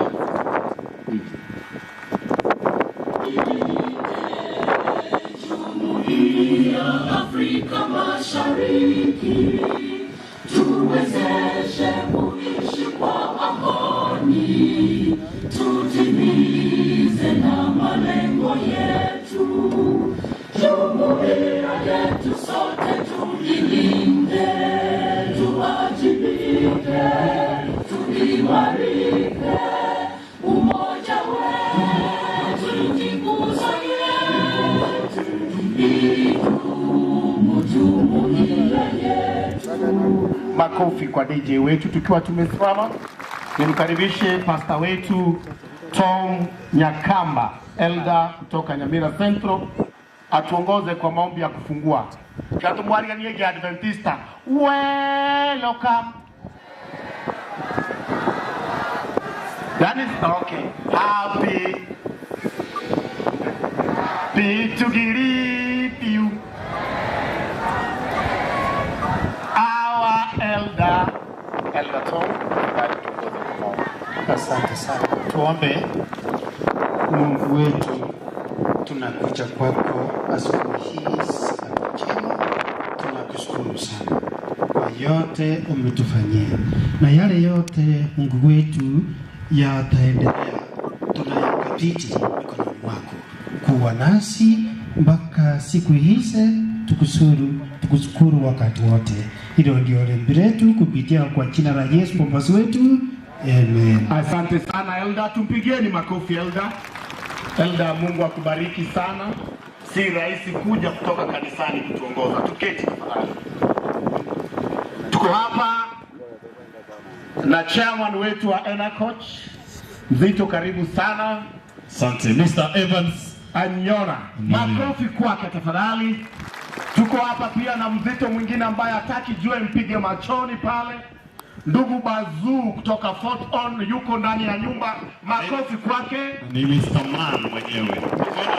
Unaona zile basi za Enacoach zimeandikwa man. Ni mwanaume. Alafu hizi sasa ndio huyo bingo unaona hapa. Wanaume wawewe wanaume ndio wajue mwana hapo ndani ya nyumba. Na unaona vile amekaa amekaa kama man. Lazima kwa nzuri usimame kwa pole ndio hiyo Mr. Man mwenyewe. Wanafunzi leo tuko hapa to motivate you also. Ukiona mtu kama huyu, you've always wanted to be an engineer who can manufacture buses, get friendship with this people. Muongeleshe, mwambie ulianzaje. How does it feel to manufacture a bus? That is why we came to our school. Not just to dance, but to motivate you and also mentor you.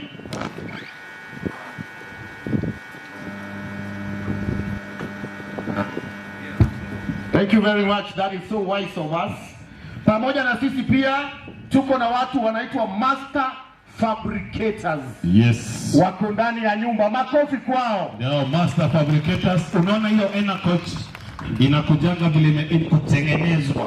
Hiyo kuchora wanachora wanaitengeneza na kwa hiyo basi unaona ya Enacoach. Yaani kwa lugha ya siku hizi. Sasa basi ikitoka kwa Scania ama kwa MAN inaendana kwa master fabricators. Master fabricators kazi yao ni kutengeneza body na kuwekea wifi, recliner seats, uko boot ya kuweka mizigo, iko mpaka na chakula ndani, uko mpaka na waiter. Hii ina kwa ajabu kabisa. Makofi kwa haya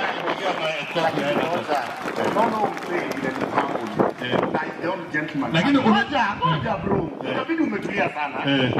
Unaona vile ni mwenzetu amebeba mtoto na alingetieni Bazuu, yani anamwambia you are a good man, you will go to heaven. Next online is Moby Key. Moby Key are here. Kama mko hapa tafadhali tuwaone. Moby Key. Tena ni Bazuu. Makofi kwa Moby Key. Tuko na Voltic. Kama wako hapa. Sasa Voltic ni wale wanapeana ile system ya kubook ticket. Ile ticket yako ikiingia kwa simu ukisha www.enacoach.co.ke. Nataka unieleze umefika Nairobi. Yes. Nieleze Obisi. Obisi wendi siku hizi wendi kwa Obisi.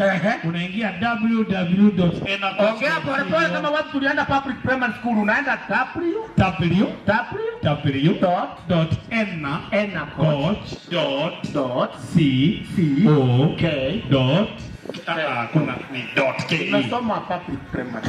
Nipeleke pole pole. Asante. Wako hapa. Ndio yule pale mheshimiwa Mr. George. Asante sana George. Lakini mbona watu wa internet, wa internet lazima wavange miwani fulani ndio uone mbele. God bless you. Kuna watu wa Sport On. Sport On. Sasa ndio hawa tumesema hapa. Ndio hawa. Sport On vacation. Ukitaka kwenda holiday, ukitaka kwenda Masai Mara, ukitaka kwenda Dubai, pia wako na kitu inaitwa pia Okoa Ndoa. Sasa hiyo ukiwa na shida unaenda Sport On Vacations, wanakusort. Okoa Ndoa ni kama ndoa imechemka. Yes. Unasikia uende utulie Magwaso. Yes. Patara utafute kamba. Yes. Unapanda Sport On, yes. Unajipata useliseli. Ndio hiyo. Una relax. Makofi kwa hawa. Wako na magari kwa watalii. Alafu tuko na lawyers, Mavea and Company. Mavea and Associates. Hapo unajua lazima ongee kizungu. Pole. Down the wire. Oh my God. Ola Energies, watu wa mafuta. Ola Energies. Hao ni petrol station. Hapo ndio gari za Enacoach na kunyonga mafuta. Marble West. Wako. Apologies. Appreciated chairman. Accepted. Haya, tuko na watu wa Scania. Scania pia ukiona hiyo basi pia kuna hii basi inaandikwa Scania. Tembea pole pole kama basi. Haya, ndio ile mtu Scania. Unaona wanafunzi? Unaona Scania? Msalimie hivi. Boss, mnapenda basi ya Scania? Wewe uone hapa. Angalia gari yaenda. Ndio hiyo. Hawa wenye wamemanufacture gari. Hii. Si ndio hii? Ndio hiyo. Ndio Scania. Inaitwa Scania. Buda. Ni Scandinavia. Na ilikuwa siku ya majins. Kufinish kumalo. Wanauliza hii maana Scania iko na maana. Scania. Scania maana ya? Oh, naitwaje? Naitwa Mark. Uko maana ya Mark? Ni Mark tu. Sasa hiyo Scania iko na maana. Scania kwa mlima ina skani mbaya. Inapanda kupanda. Hapana kufikia potholes. Hatari kuruka. Scania. House. Ndio hiyo Scania sana. By the way, hawa ni wazito sana. Future homes. Nyumba zinazokuja. Sasa Future Homes pia tuko na Mr. CEO hapa. CEO Future Homes. Alafu CEO unaona ni kijana. Ni boys wa anguka na. Anguka. Oya. Songa mbele. Songa mbele. Songa hivi tuone kijana ni. Wazazi, kwa heshima yenu, mkiona mtoto amevaa matambara hivi, sisi ni akili ana ni hataki ku waste time. Hata kufika kazi. Huyo ndio CEO wa Future Homes. Wanauza manyumba pale Nairobi na kila mahali. Kununua nyumba, muangalia hapo Mr. CEO mwenyewe, Mr. Edwin Kiranga. Ni Edwin Kiranga. Cheki lakini cheki muhambo, pesa ipigi kelele. Mimi na wewe hatuna noise makers. Unajua naweza nitumia 5000 sasa hivi. Wewe unaomba 5000 hiyo ni kumtarau. Huyo ni mtu wa 50k. Bro. Sio gani? Unachoma. Nimetenga. Next online hapa tuko na Direct Line Insurance. Yes, tuko na Direct Line. Nimeona pia watoto wa chama wako pale. Simameni tusalimieni na mnaidana. Mr.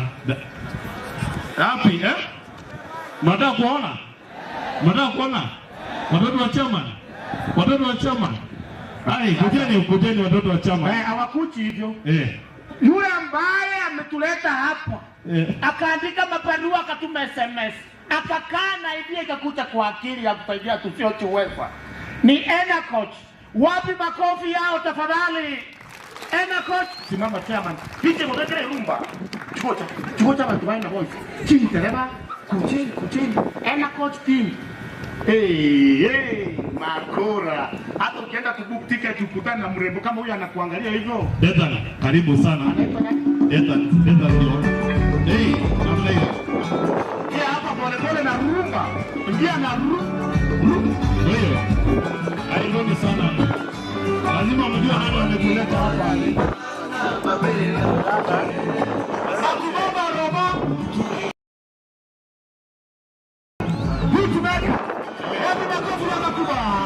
Wapi CEO?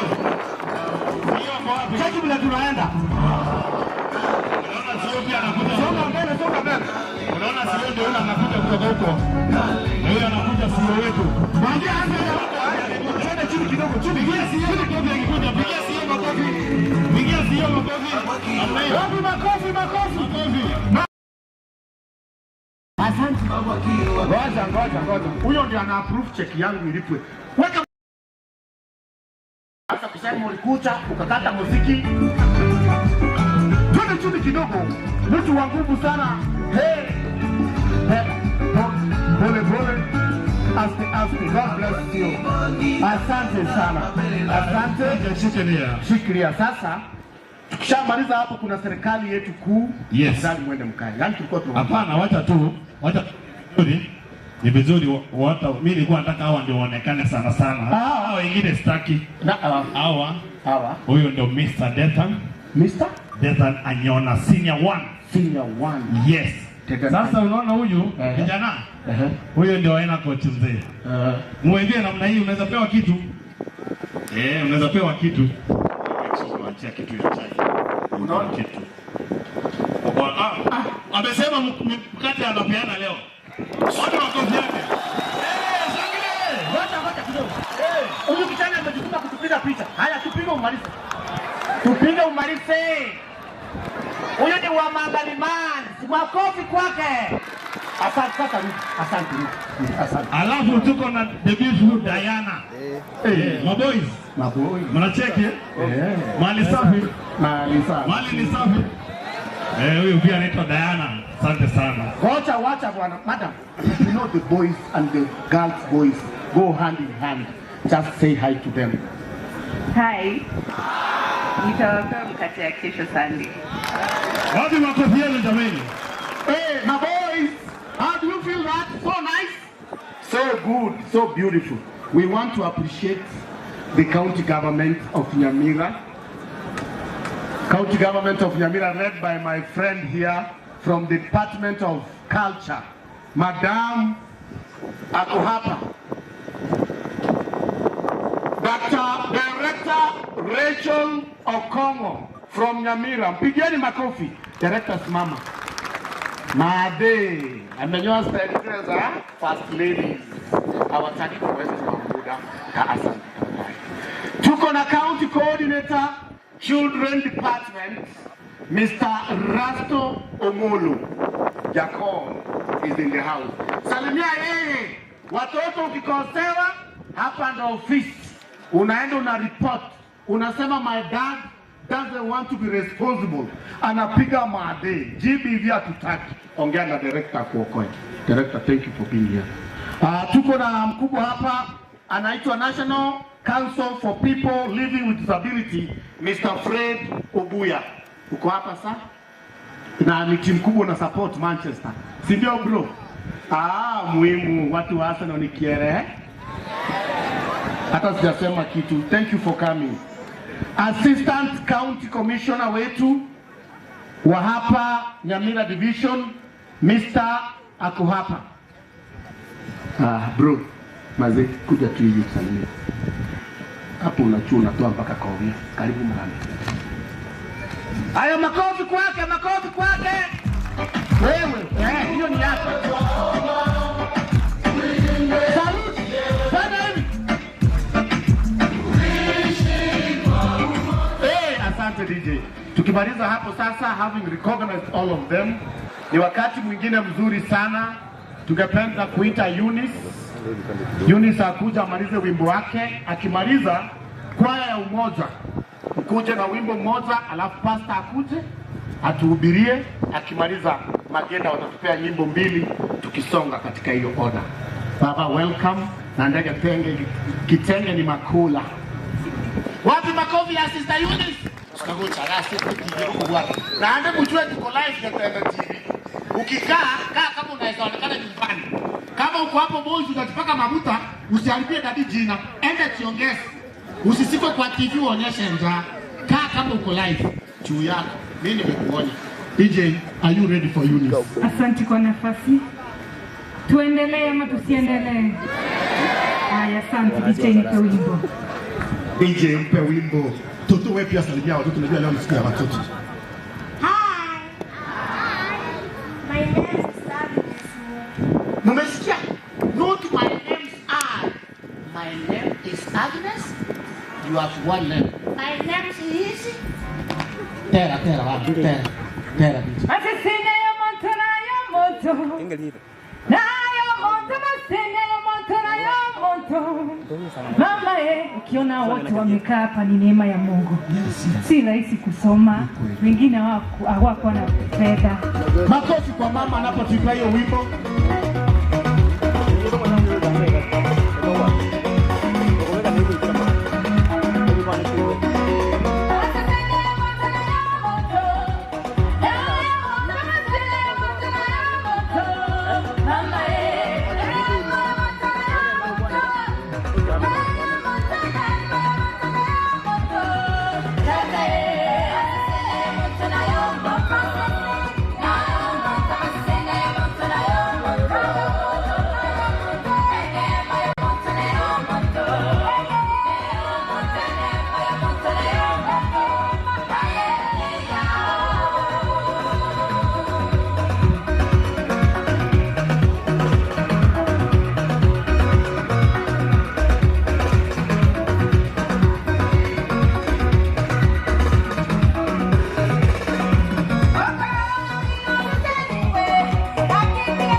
Wapi makofi ya Eunice?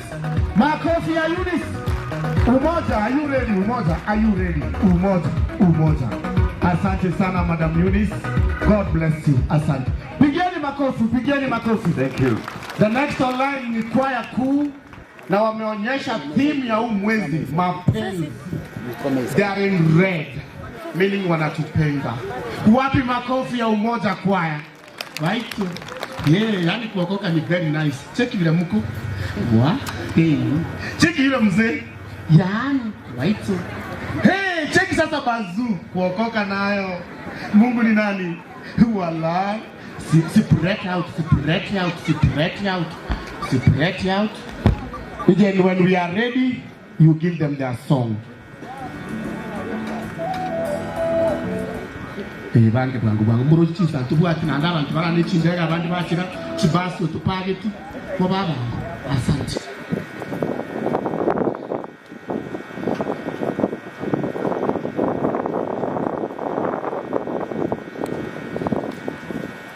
Samia Kids from Bunyula, ofisi ya ENA represented. Tunajua vile tutawafanya baadaye wakishamaliza kuimba tutawapea nafasi.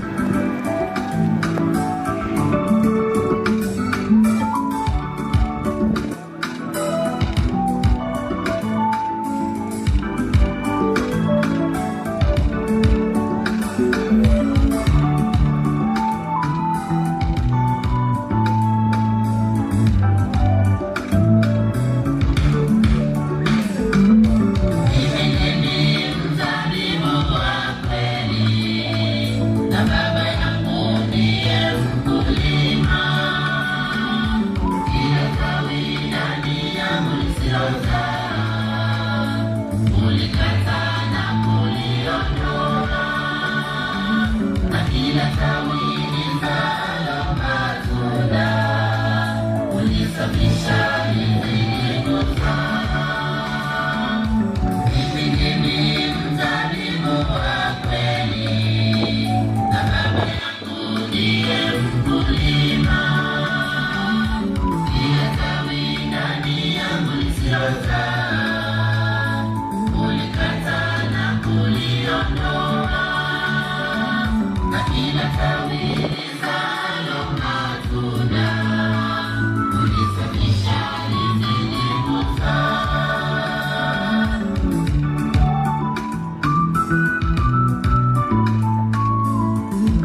hapa. Hii simu ya yule msichana wa mdozi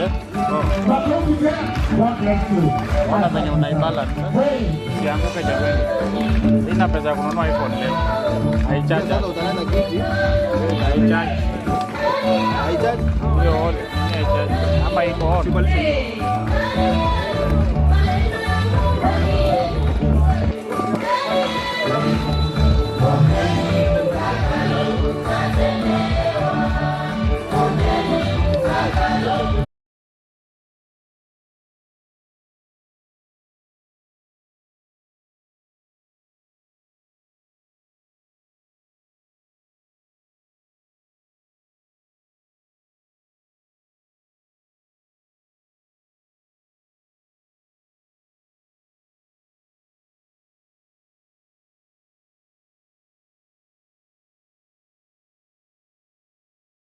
Naona inaweza make step to the other side. To make this.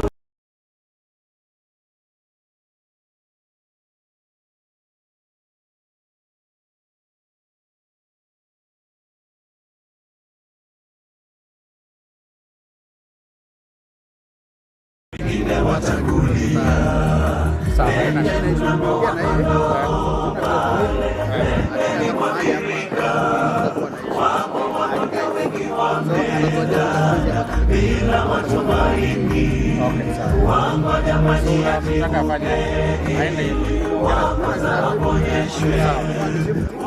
wakijaribu kila siku wengine watangulia miaka 38 bila msaada sina wa kunitumbukiza ndani maji yakitibuka miaka 38 bila msaada sina wa kunitumbukiza ndani maji yakitibuka simama uende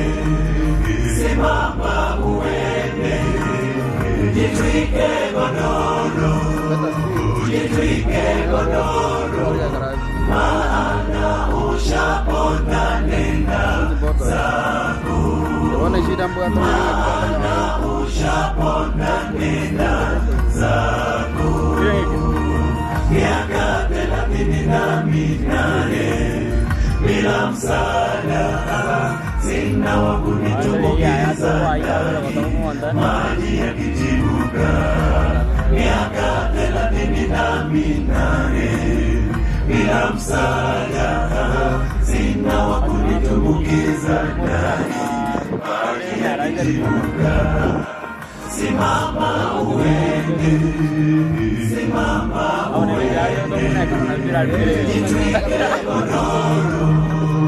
jitwike godoro maana ushapona nenda zako maana ushapona nenda zako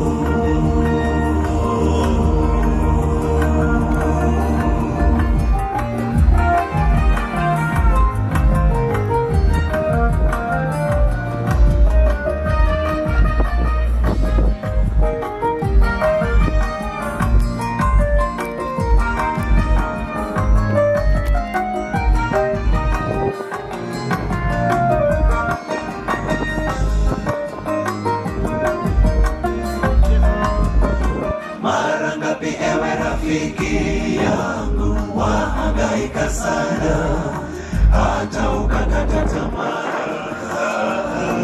ya kuishi tena maisha magumu ya kuandama kuna msaada Yesu mponyaji apita leo muite ya kuponye mara ngapi ewe rafiki yangu wahangaika sana hata ukakata tamaa ya kuishi tena maisha magumu ya kuandama kuna msaada Yesu mponyaji apita leo muite akuponye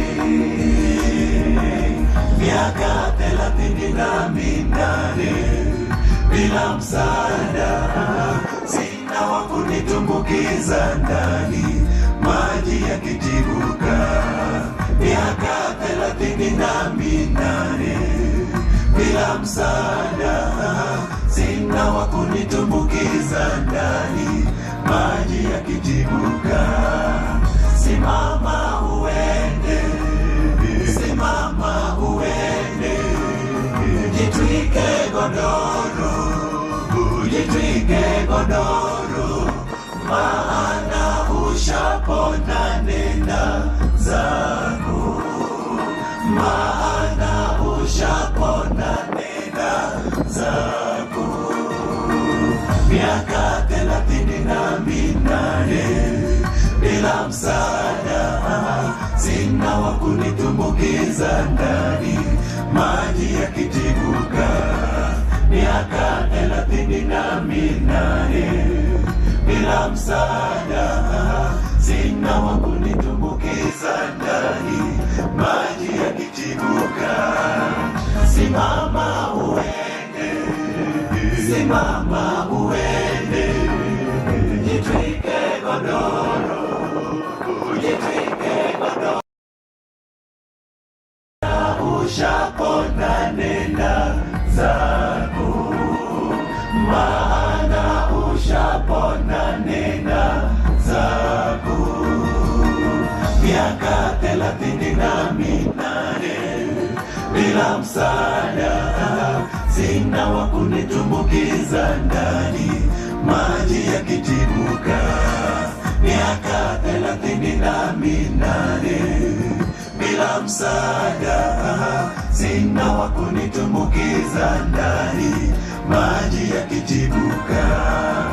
Simama uende, simama uende, jitwike godoro, jitwike godoro, maana ushapona, nenda zako, maana ushapona, nenda zako.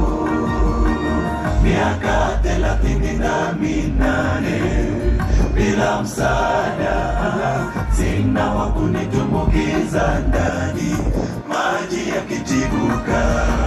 Miaka 38 bila msaada, sina wa kunitumbukiza ndani, maji yakitibuka. Simama uende, simama uende, jitwike godoro, jitwike godoro, maana ushapona, nenda zako, maana ushapona, nenda zako.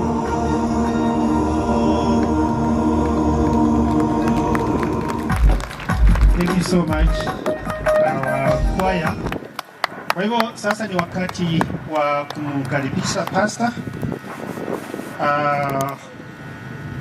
atupatie mkate.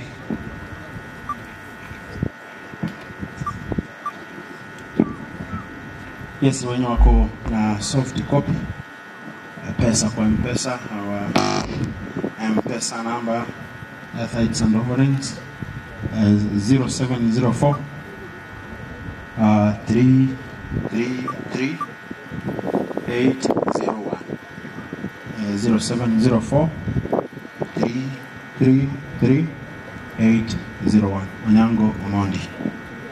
Asante. Sasa tunamkaribisha Pastor Jabez Osindi atupatie mkate wa mbinguni. Nani pamoja nami wanamkaribisha?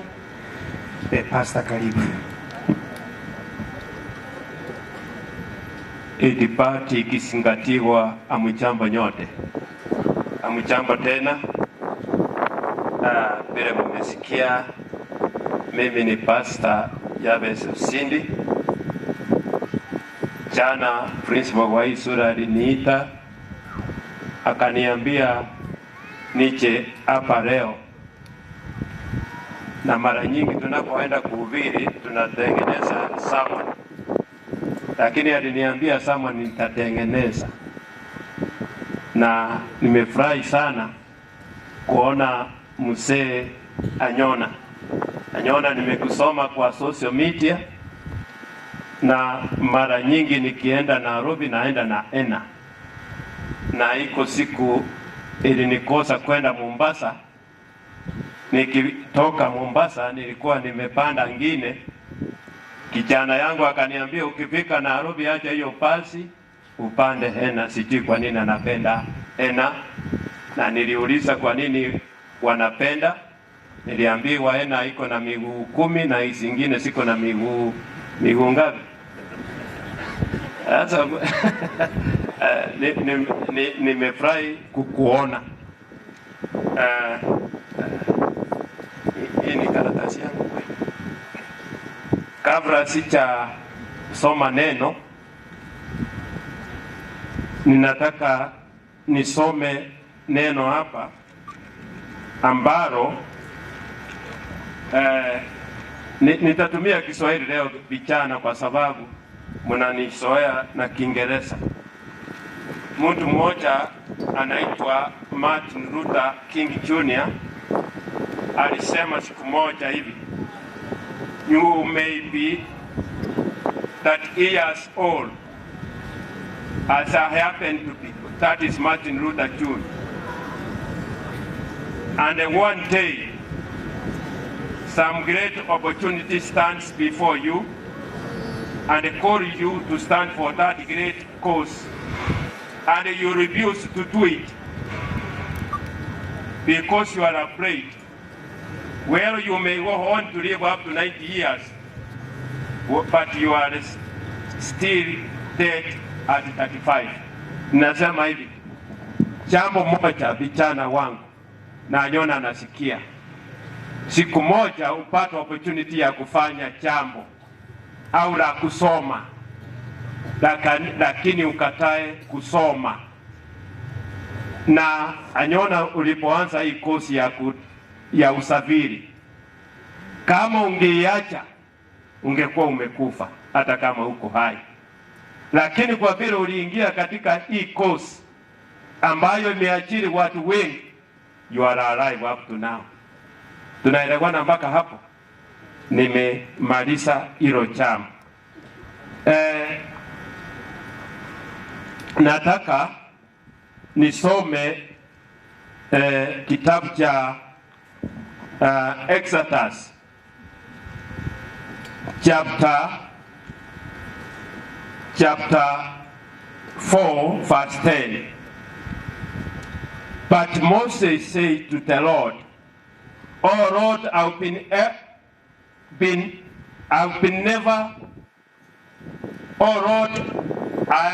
never been eloquent, neither in the past nor since you have spoken to your servant. I'm slow to speak."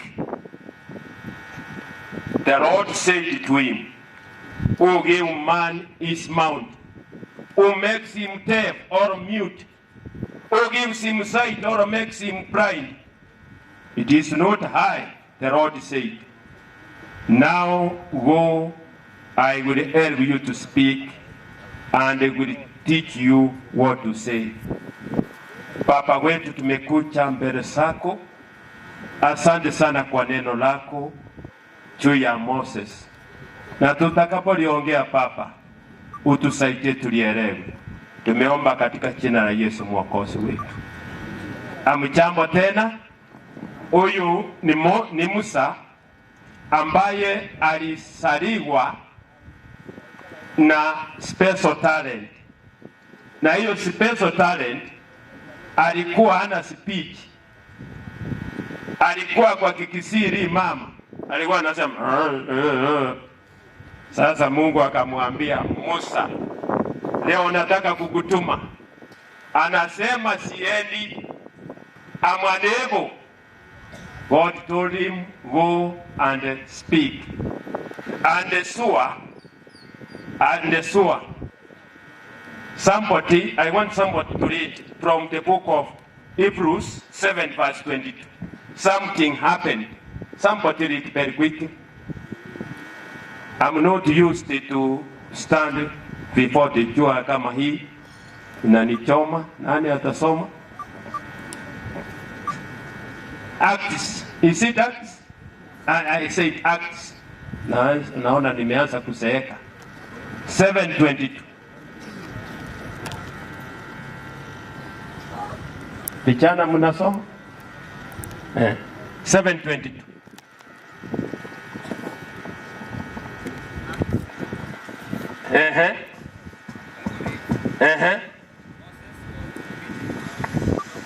Moses was educated in all what?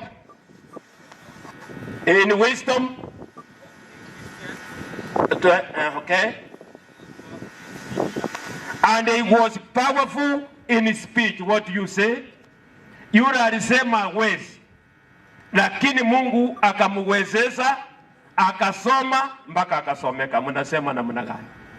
And he was great in speech. Are you there? Are you there? Yes. My young people here, you are capable of becoming anything you want to become. With God. What do you say? What do you say? I want you, young people, to say as I speak, the power of positive attitude. Say,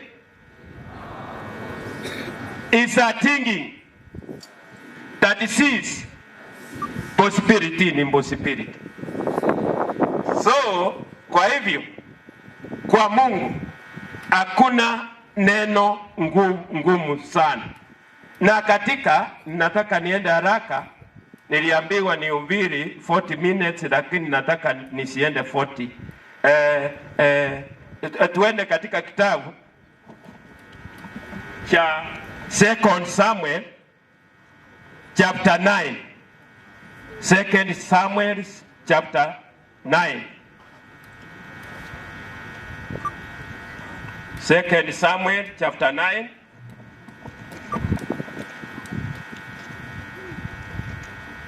There's somebody there called Mephibosheth. Called who?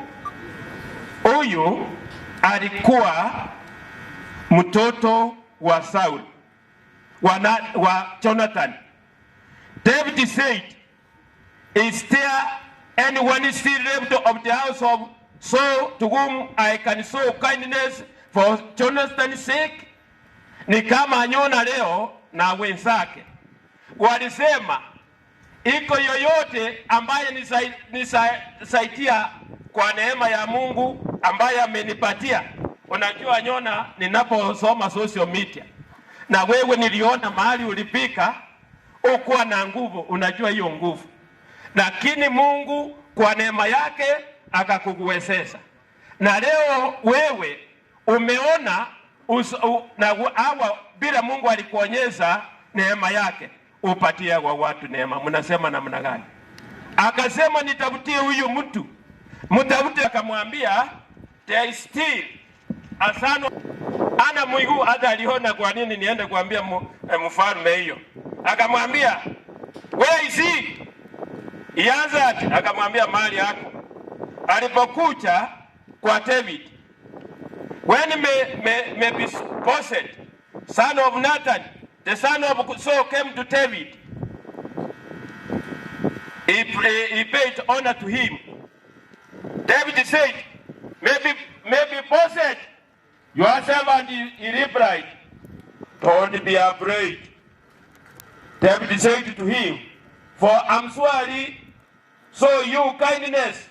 For the sake of your father, Jonathan, I will restore you all the land that belonged to your grandfather. So I will always, and you will always eat at my table. Mephibosheth akaanguka chini akasema, what is your servant that you still not see a dirty dog like me? Huyo alikuwa anajiita namna gani? Dirty what? In fact, iko watu wengine bila Mungu ametuimbawa with different abilities, anaona mtu kuwa hata huyo singe mzaa, lakini na watu hao wanajitarau. Lakini Daudi alisema I will be with you. And at the end of the story may be posted. Let me read verse 12. Maybe posted. And a young son named Micah, and all the members of Ziba's house were servants of Mephibosheth. And Mephibosheth lived Jerusalem because he always ate at the table of David. What do you say? Mnasema namna gani? One of my sons and daughters, ninawaona Mungu amewaumba with many talents. Ninajua kwa vile haya leo tutafanya, mutakuwa na nguvu nyinyi. Leo mutakula chakula ile mfalme anaitwa anyona anakula, na hiyo chakula muendelee kula mpaka mkufe. Mnasema namna gani? Ninaona nyinyi mutakuwa watu wakubwa sana. My last najua kwani mapasta unajua wako na mafungo, sijui tunatoa wapi, lakini unajua sisi bila nyona unapata pesa kutoka kwa magari, na sisi mapasta kazi yetu ni kuhubiri. Driver mnaendesha gari mnalipwa, na sisi ni kuhubiri. Second Chronicles wapi? Second Chronicles chapter 4 verse 9. Jabez was more honorable than his brothers. His mother had named him Jabez, saying, I gave birth to him in vain. When Jabez called out to God of Israel, O God, that you would bless me and enlarge my territory, let your hand be upon me and give me from harm, so that I will be free from vain. And God granted him. What do you say? Acha niwaambie, hata mimi naitwa Jabez. Huyu kijana anaitwa Jabez. Mama yake alianza kumzaa Jumatatu. Never pains. Ikaendelea kutoka Jumatatu, Jumanne akazaliwa mpaka akazaliwa sijui Alhamisi. Alipozaliwa akina mama wale walikuwa wanamzalisha walimubonda kichwa. Alipotoka akizaliwa alikuwa na kichwa kikubwa sana. Alipokuwa na kichwa kikubwa sana, mama akajaribu nitaita huyu jina gani? Akasema yule nilizaa nisumbua nikimzaa. Sasa anaitwa nani huyu? Aliyenisumbua nikimzaa, aliyenisumbua nikimzaa. Jabez akienda kutafuta msichana aliyezaliwa ndio kimzaa, aliyenisumbua nikimzaa, aliyenisumbua nikimzaa. Tunaelewana mpaka hapo? Ana wakinje ngorokwa oyo njadete kana. Kila siku alikuwa anasema namna hiyo. Alikuwa anasema namna hiyo. Anajaribu kuwaambia hapana, niite jina lingine, hakuna jina lingine. Na unajua alisema nani yako katika hilo fungu? Mlifungua First Chronicles chapter 4 verse 9. Nataka mtu asome. Nilianza saa 6 na dakika 20, ninaona siko karibu saa 7, nataka nimalize haraka. Nije kwa kiburi kidogo. Soma. He was more honorable. He became more honorable later. Unajua Bible is written like literature, sivyo? Ni kama literature. Endelea. His mother called him, his name who? Jabez. Saying, because I bore him in pain. Because I bore him in pain. And Jabez called on the God of Israel, saying, Jabez prayed to God. Jabez prayed to God. Jabez prayed to God. My young people, if you want to succeed, my boys, if you want to succeed, call God. What do you say? Muite nani? Wazazi, kama uko na tatizo na watoto wako nyumbani, muite Mungu. Kila mtu sema, muite Mungu. Muite Mungu. Okay, continue.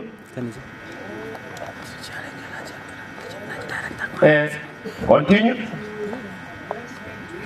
Bless me indeed. And enlarge my territory. That your hand will be with who? Mimi nawatakia mkono wa Mungu uwe na nyinyi. Mnasema namna gani? Nawatakia mkono wa Mungu uwe na nyinyi. Mnasema namna gani? Mungu awabariki. Mungu awabariki. Mnasema namna gani? Mungu afanye namna gani? Najua mibaraka hamjaelewa. Kwetu ni hapa Sirongo. Siku moja nilibebea mama moja kuni. Mama kizee kabisa. Na alikuwa anafuta kiko ekebuwezi. Nikamubebea mpaka nikamufikisha kwake. Akaniambia, kijana, sina kitu cha kukupatia, lete mkono. Akanitemea mate kwa mkono wangu. Nikasema huyu mama nimemsaidia, kumbe amekuja kuniroga na mate yake. Niliporudi kwa vijana nikawaambia huyu mama amenifanyia vibaya. Akaniambia amekubariki. Tena nilikimbia kwa mama nikamwambia niongeze. Mnasema namna gani? Mnasema namna gani? Mungu afanye namna gani? Awabariki. Mnasema namna gani? Mungu afanye nini? Afanye nini? Awabariki. Na kitu kingine alisema aongezewe samba. Siku hizi si masamba tunaongezewa, ni elimu. Mnasema namna gani? Mnasema namna gani? Nilikuwa na kijana mmoja. Nilienda kufundisha semina ya vijana.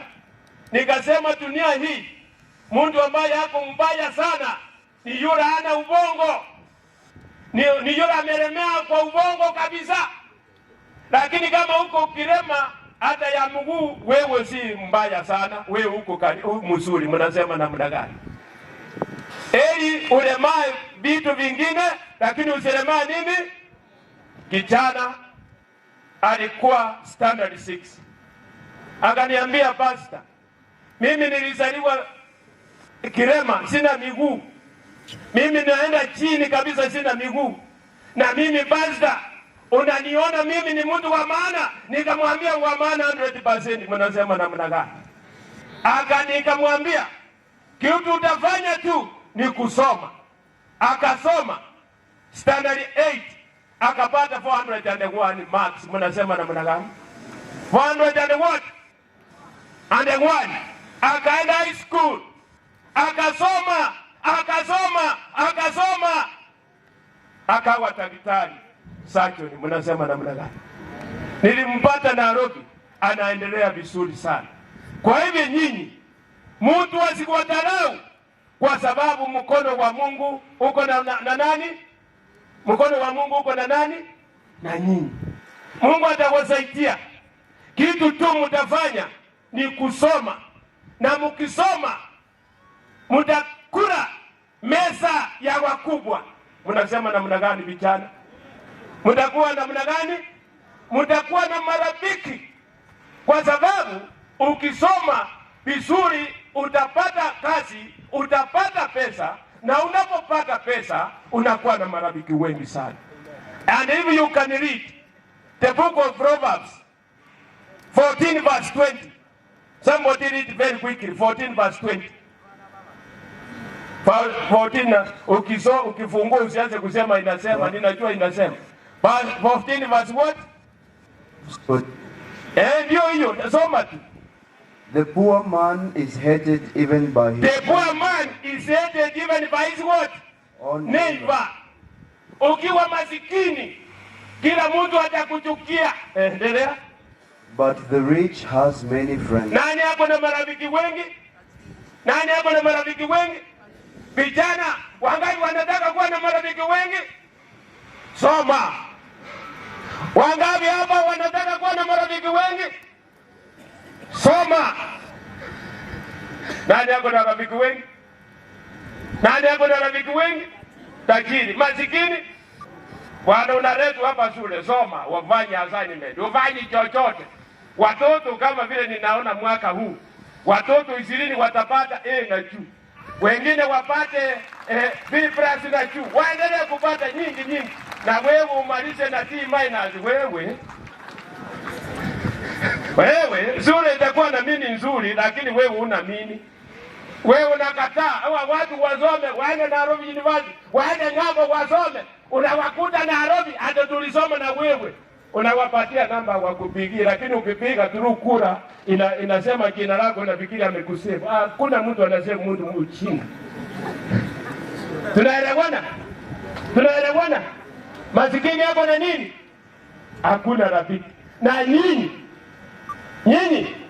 watoto wangu, kitu kitawasaidia maua tutawapatia baadaye. Kaeni kwanza. Nataka attention ya hawa watu. Kaeni kwanza tafadhali, hata nyinyi nataka msikilize. Nataka kumaliza, sitaki kaeni kidogo. Watoto wangu, mukisoma, mukifanya nini? Mukisoma. Unasoma. Ninaona wewe utakuwa daktari. Wewe utakuwa engineer. Wewe utakuwa engineer. Ukisoma mshahara wa engineer na mshahara wa mtu wa chini, nani anakuwa na mshahara mwingi? Nani anakuwa na mshahara mwingi? Siku nyingine nilikuwa mgonjwa, nikaenda hospitali. Daktari nikamwambia niko na malaria, akaniambia basi usiseme malaria. Akaniandikia dakika 2, nikaenda laboratory. Laboratory niliambiwa leta hiki, mnajua vile watatuomba vingi. Nikakaa huko 1 hour, nikatoka. Akaniambia umepatikana mgonjwa wote. Nikaenda huko. Nasi, watchman na kuki walinilinda usiku mzima. Nilipouliza nani anapata mshahara mwingi, daktari 80,000. Nasi 40,000. Nani tena? Watchman, kwa vile baba yangu naye alikuwa watchman, aliniambia akiseeka ni mimi atajia watchman, nikakataa. Na watchman mshahara yake ni kidogo. Unaona watchman unalinda nje. Unaona mtu anatazi na mke wake, wewe huko nje tu unakula nyama na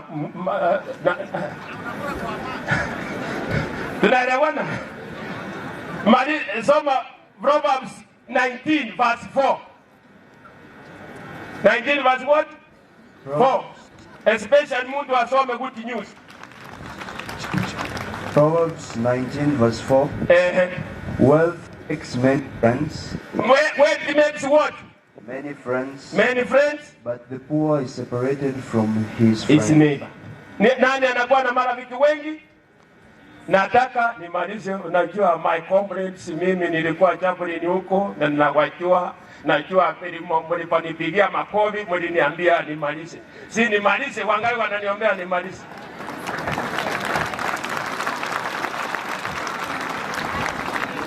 Kwa hivyo leo ninaomba Mungu awabariki. Asante sana wenzetu kubariki hawa watoto. Na mimi ninataka niombe. Ninaomba Baba wetu uliye mbinguni, nimekuja mbele zako na kushukuru.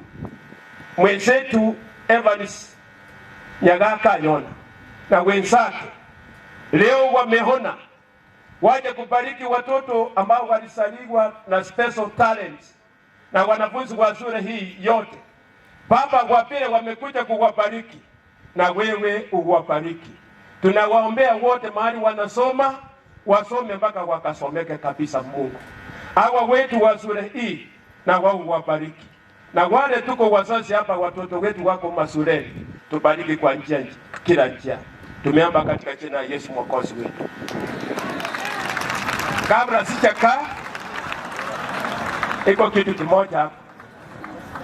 Inakaa. Evans, nakwambia mimi ni mwandishi wa vitabu. Na hawa watoto wetu wako na streams kama 30. Niko na vitabu, utawapatia kimoja ni shilingi 300 na hiki ni ya walimu kwa stress. Hizi shule zote wapatia hata kopi moja maprincipal wasome. Mungu awabariki sana. Na mimi wangapi wananiombea siku moja nikipanda gari ya inichukue mpaka Mombasa bila pesa. Wangapi wananiombea? Wapi makofi yake jameni, mpigeni makofi. Vijana awo. Vijana awo. Sasa masani ya kukata mapanga ale. Haya, we want to thank so much.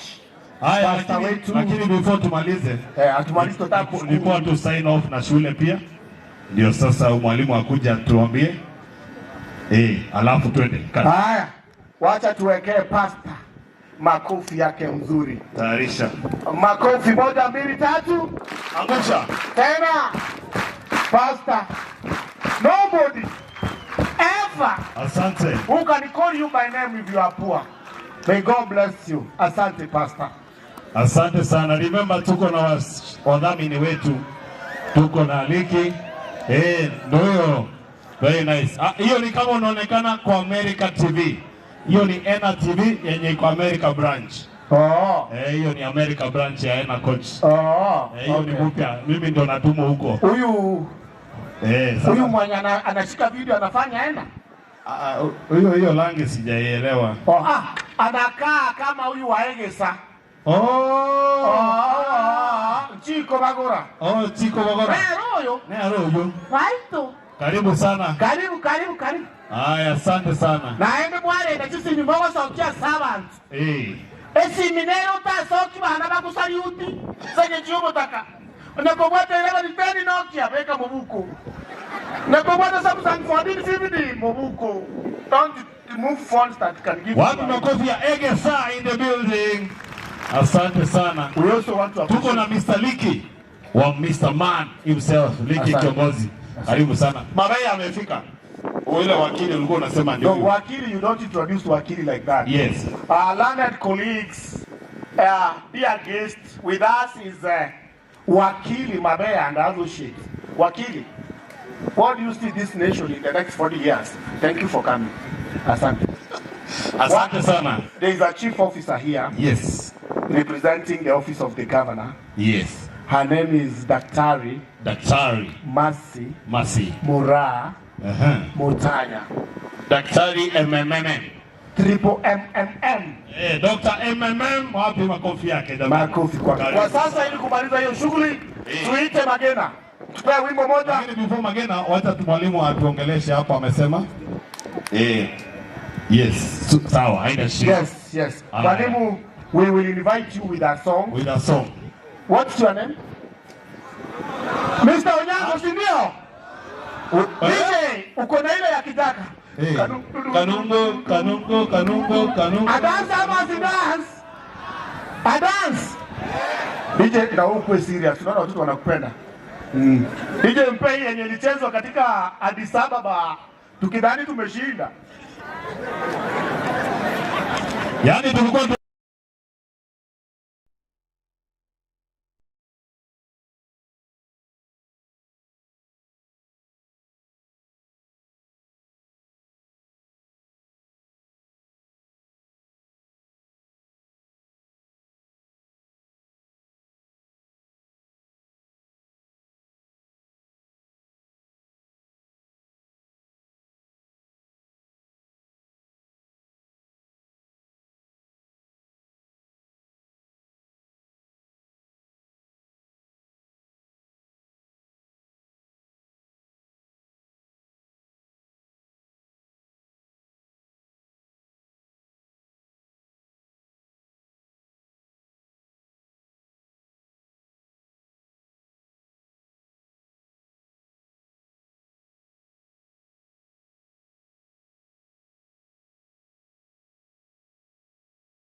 So this one we are giving you on behalf of Enacoach, so that next time when you go home, you remember the love for the children.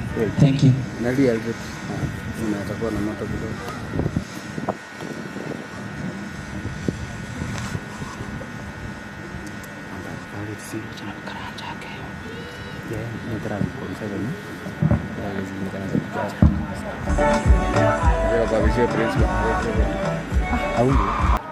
I was once a student president, and that's why I decided today at least to give to them, because we are in a learning institution.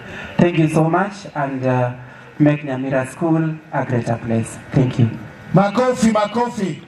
Mr. President, on behalf of your students, may God bless you. Asante. Thank you so much. Yeah, can we clap for the HR? Thank you so much. So with us is also the ENA chairperson, is here with us, and I want to give him, good, Mr. Evans Anyona, I want to give him this opportunity to speak to our students before we release you. Thank you.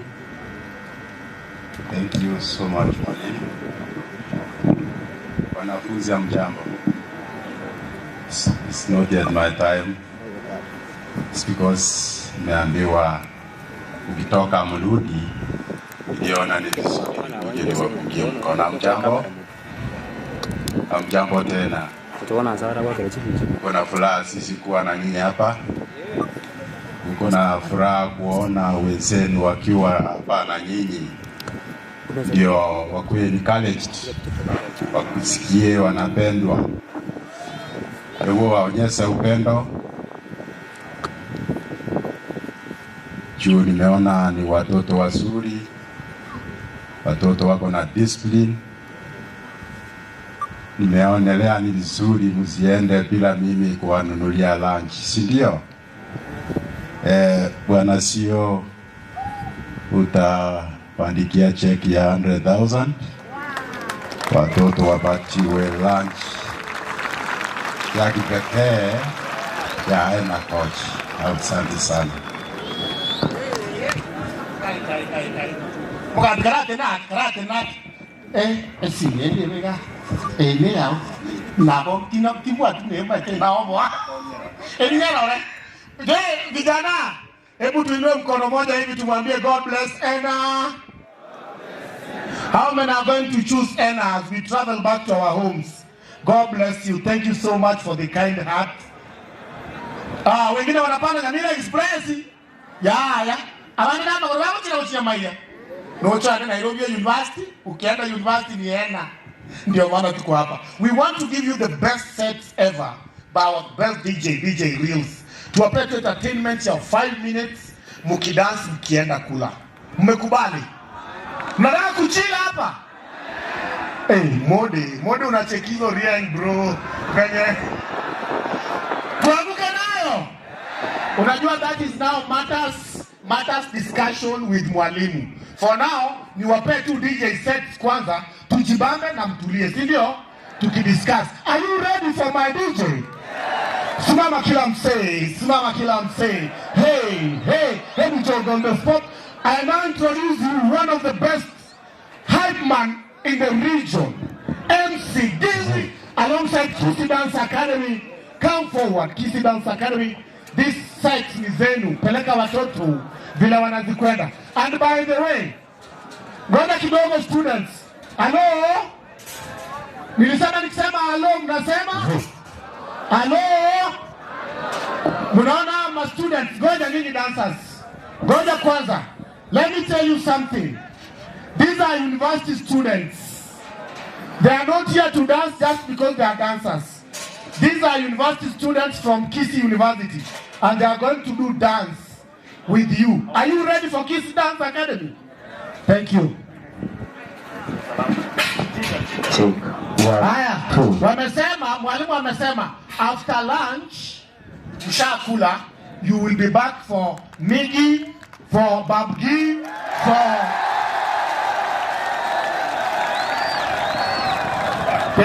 Mr. Seed atakuwa Ekyo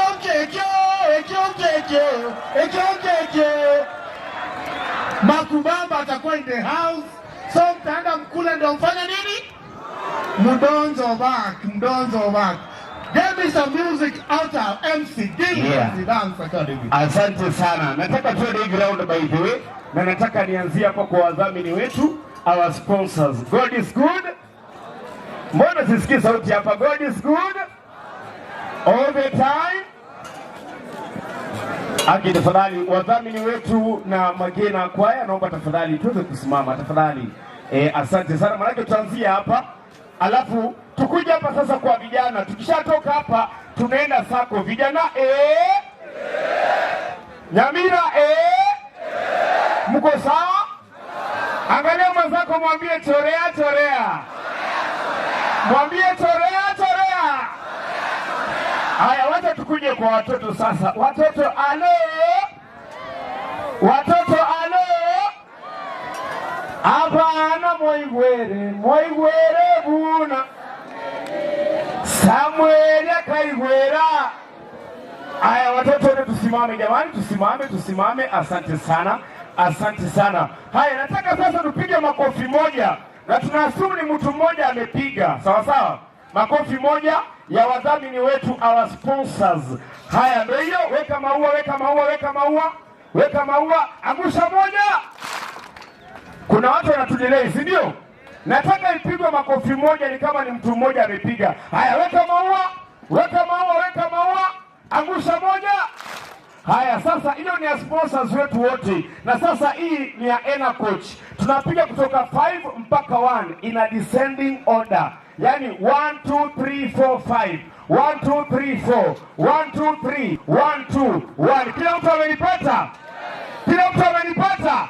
Haya, tuende, weka maua. Haya, tuanze. 1 2 3 4 5. 1 2 3. 1 2 1. Kuna watu wanatuangusha, si ndio? Haya, mimi? Nani mimi? Haya, tuanze tena. Weka maua. Haya, angusha. 1 2 3 4 5. 1 2 3 4. 1 2 3. 1 2 1. Wapi kelele? Haya, sasa DJ atakuwa anacheza ngoma.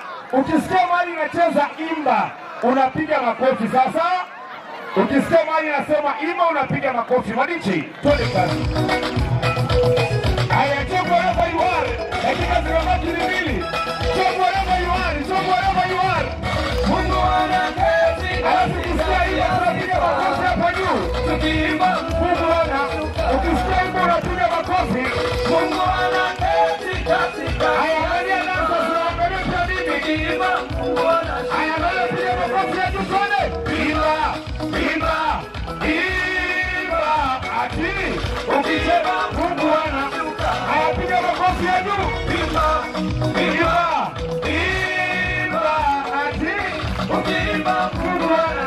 Haya, tunataka kuleta nguvu ya tatizo lako wewe. Haya, piga makofi tu. Imba. Haya, wote kwa mpendo wa Bwana. Haya, vijana mnafuata kuelewana sawa. Haya, kila mtu je. Upendo wa Yesu wanizunguka. Haya, twende hapo kama mawimbi. Upendo zunguka nao. Haya, twende kama mawimbi. Upendo. Alright, asante sana madiji. Haya, maboys haya, tunaona VIP wamekaa, si ndio? Haya, tumebaki na dakika ngapi? Dakika 2. So madija anaanzia kwa setit. Tunajua setit? Tunaenda chini alafu tunaenda wapi? Asante madija. Wao tatu mkono kasi. Wacha tuanzie setit madija. Hii sasa ni ya vijana, dakika ni moja. Haya, kila mtu twende hapo sasa. Haya, super dancers wote kuja hapo kwa vijana sasa kabla waende lunch. Haya, twende. Twende hivi. Vijana, twende. Haya, twende chini. Twende, alafu juu. Twende chini. Alafu pick up. Hapo. Yeah, ni chape. Yeah, ni shande. Kote mapiki. Anguka nayo. Down. Baki ya karili nafanya na only for me recording is yes.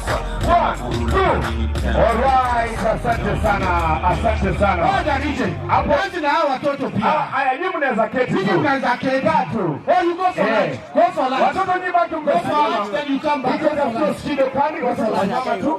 Watoto halo. Unasema yes, watoto halo. Watoto halo. Haya, watoto weka mikono mbili tu. Haya, weka kwa mabega. Kidogo tu. Alright, thank you. Kidogo tu. So boys, we are going for lunch. Msimame twende. That direction, fuata huko. Mwili jengwe na matofali. Waiki kitu kwa tumbo. Yes. Iko sawa mwalimu? Iko sawa bro. Dakika ni moja tumalize na watoto zetu. Alafu kabla umalize na hao watoto, there's something I want you to do with the kids. Yes. Nataka watoto wenye wanajua kudance wakuje wa join hawa. Kama unajua kudance kuja hapa. Nataka watoto wawili kuja baba. Kuja. Nani anajua? Haya sawa. MC Gil. Haya, thank you. Mmesema kuna wale wanajua kudance. Nani anajua kudance? Wacha nione kabla nianze. Haya, sawa. Kuna zawadi. Ule mwanajua kudance. Kuniliko mimi atakuwa anapewa zawadi, si ndio? Haya, sasa nataka tufanye hivi. Watoto weka mikono yote mbili juu. Haya, weka kwa mabega. Weka kwa kiuno. Alafu unaruka mbele. 1 2 1 2. Tunaangalia huko. To the left hand side. Inua mkono yako ya left. Inua mkono ya left, kushoto. Kushoto ni hii. Kushoto ni hii. Watoto halo. Halo. Kila mtu amefuata kushoto. Haya, tunaruka kwenda side ya kushoto sawa. Tunaenda juu, alafu mabega, alafu kiuno, then we jump to our left hand side. Sawa. Haya, madiji, whenever you ready to kazi. Haya, kids, are you ready? Haya, everybody jump wherever you are. Jump. Kids jump.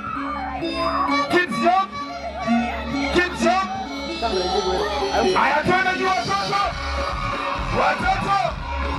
Weka mikono juu twende. Haya, twende. Alafu mnaangalia ticha hapa. Haya, twende. Haya, mikono juu. Weka mabega. Weka kiuno. Ruka mbele. 1 2. Haya, twende juu. Weka mabega. Weka kiuno.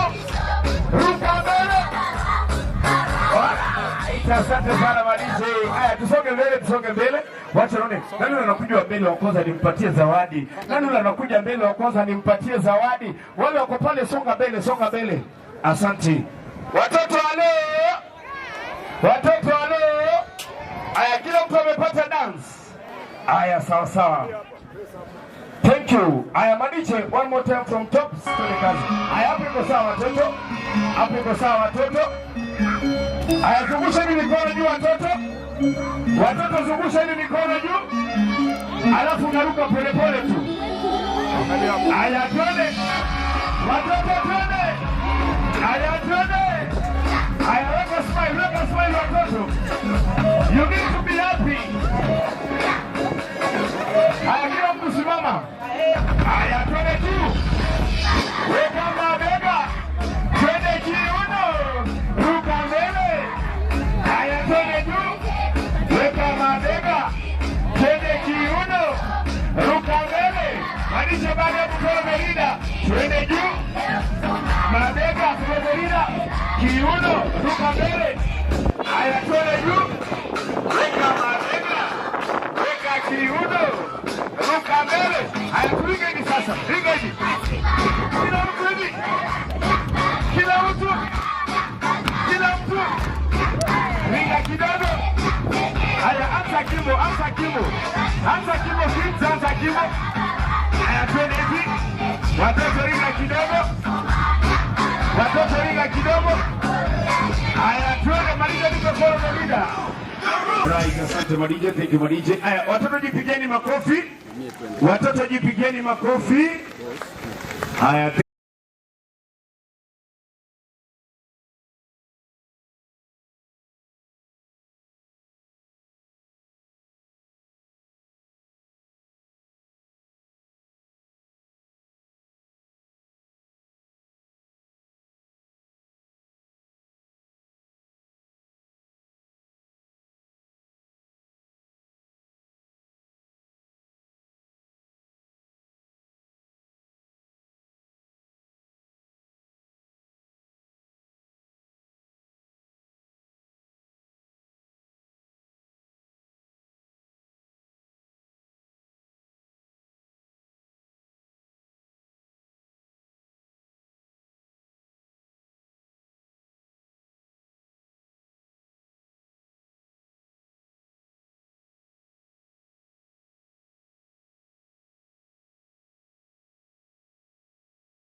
Asante.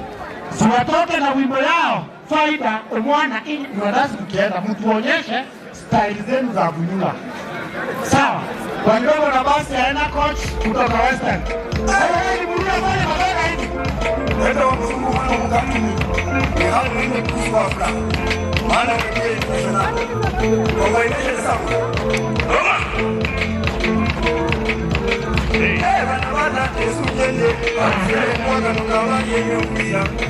Pia ino noche daste meresia. Meri kwa lutano. Hey, wasalema Yesu jende. Ndio kuno wele munyanga. Basi hawa ndio wana pale kwa timu. Huyo anaitwa Meri. Yesu jende. Ndio kuno wele munyanga.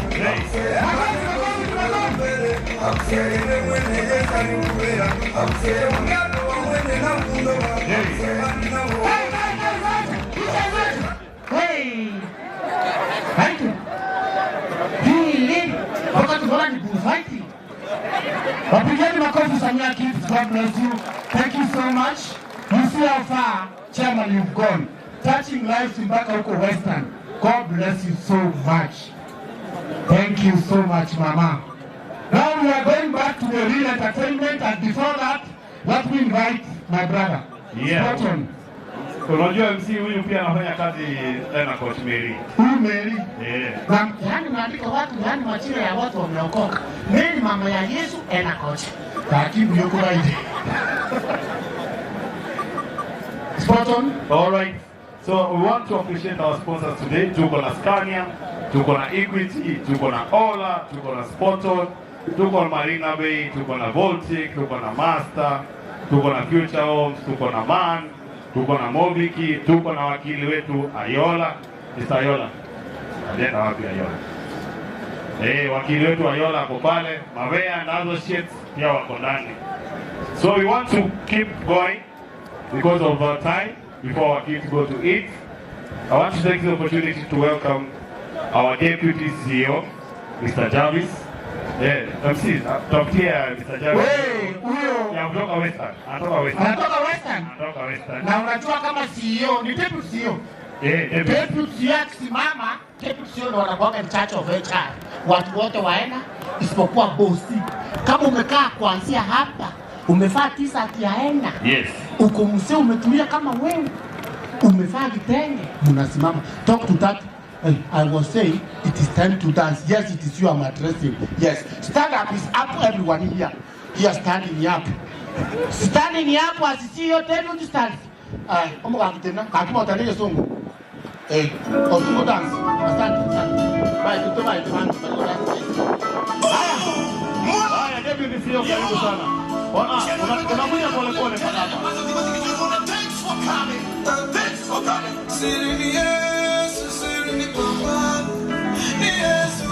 Wewe mnatufanya nini?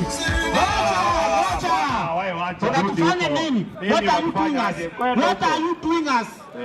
We want your song to dance, not to walk. Dancing is Nogotenga. Teacher, where are you?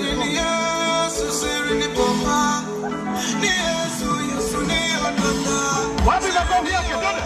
Hey! Hey! Hey! Anaenda kama hana kosi. Unaona? Anaenda kama hana kosi. Anazunguka.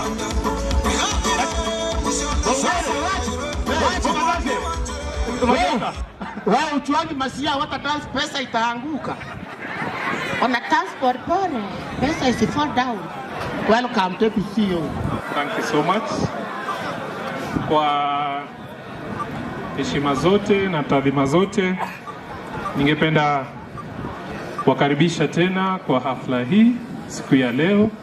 Jinsi mlivyoambiwa, naitwa Bwana Jarvis Sundays na mimi naibu mkurugenzi kampuni ya Ena Coach. Na jioni ya leo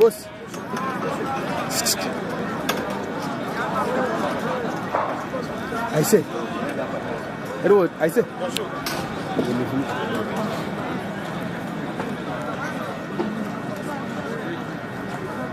Jinsi nilivyokuwa nasema ni kuwa tunamshukuru Mwenyezi Mungu kwa kutupa uhai, kutupa furaha ili kuwa hapa siku ya leo.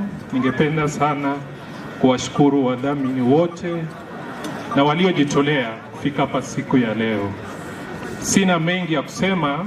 Kama kampuni tunakuwa na hii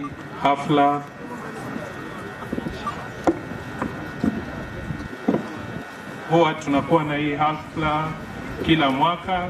Tunasafiri kaunti nyinginezo. Mwaka huu tumebarikiwa kuwa kaunti ya Nyamira. Siku ya leo tuna furaha kama kampuni, na ninavyochukulia hii program, sina mengi, nachukulia katika program ya kiserikali. Kuna tofauti program ya kiserikali na program ya kisiasa, ni vitu viwili tofauti.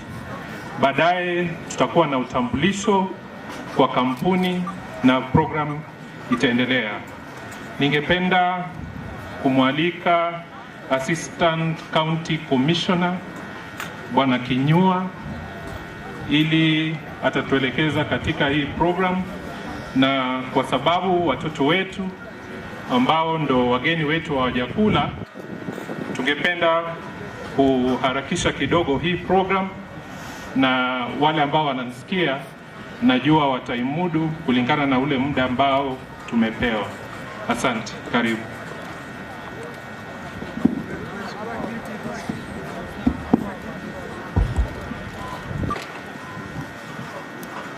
The chairman, ENA coach, companies, other present companies today.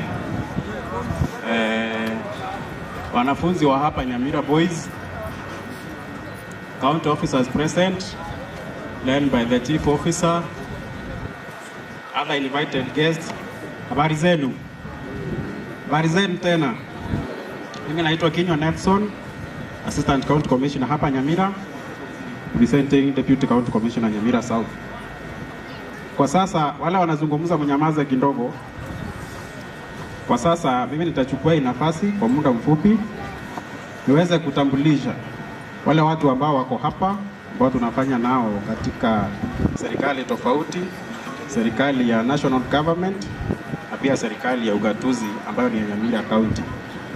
Kwa sasa nitamwalika County Coordinator for Children Department, National Government, Bwana Rasto, ili usalimia watu.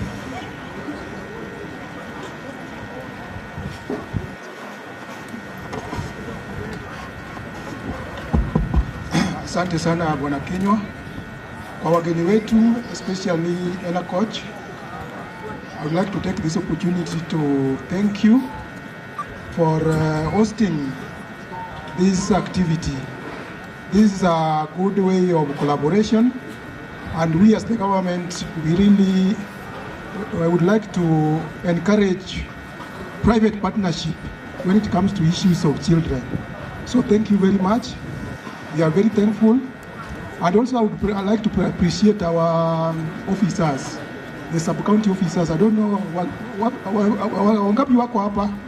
Our sub-county officers walisaidia sana kumobilize watoto, na I think that is a good gesture.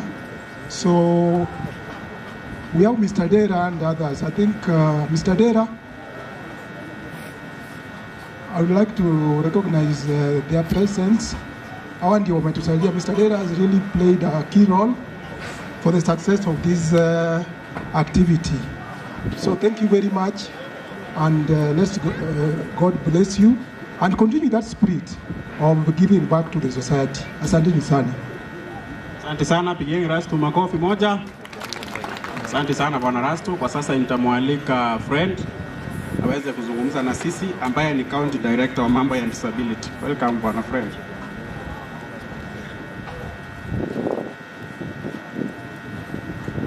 Good afternoon. My name is Alfred Obuya, and I am glad to join you here. I'm the County Coordinator for Disabilities, that is from the National Council of Persons with Disabilities, in charge of Nyamira County. I want to thank Bwana Chair for the great work that you've done, and other partners who have been involved in organizing such a great event. You don't know how much happiness you put into these children's face. It is something that it will not go out of their memory soon. And my plea is that continue partnering with us so that we can help to transform and most importantly bring what is called inclusivity. You can see we have got children who are able differently here, and it is because of the resources that you pull together that today you put happiness into their faces. I won't talk much because of the time, but Bwana Chairman, hizi shukrani zetu zichukue na tunakuombea wewe na kampuni yako and all other partners that who have joined hands to make this day a success. I want to assure you that myself, mimi ni msafiri mkubwa wa ENACOACH, because one of the special things that it provides, I can fit in any seat. Sitasema ati ni kiti ya mbele peke yake, but even in other seats I can sit comfortably and enjoy my journey to where I'm going. Otherwise, nakushukuru sana na Mungu awabariki. Asante. Asante sana Bwana Friend. Huyo anaitwa Friend, yeye ana represent watu wa disability hapa Nyamira County. Thanks Bwana Friend, and thank you for those comments. Kwa sasa nitamwalika Madam Rachel, Direct Agenda, County Government of Nyamira. Welcome Madam.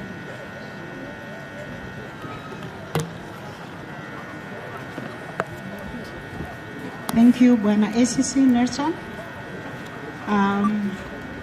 Chair ENACOACH and your team, National Government, wanafunzi wetu na watoto wetu wote kutoka Pleasant Generation, kutoka Nyairicha Special School na wengine, hamjambo? Hamjambo tena? Muko na furaha? Tushukuru ENACOACH sana. ENACOACH, we thank you so much. I'm Rachel Kongo. Rachel Kongo is the County Director Agenda and Social Services, County Government of Nyamira. Basically charged with children. Tunashirikiana pia na wenzetu wenye wako airport differently with Bwana Fred Obuya who was just spoken. Bwana Elasto wakiwa national government na sisi tukikuwa county government. We don't have a child for national government nor county government. We serve one child for Nyamira County. Tumeshukuru sana kwa sababu leo watoto wetu na wengi wetu ambao wale wako abled differently wamefurahi sana. Hata nyinyi mtaweza ona. Mubarikiwe ENACOACH sana.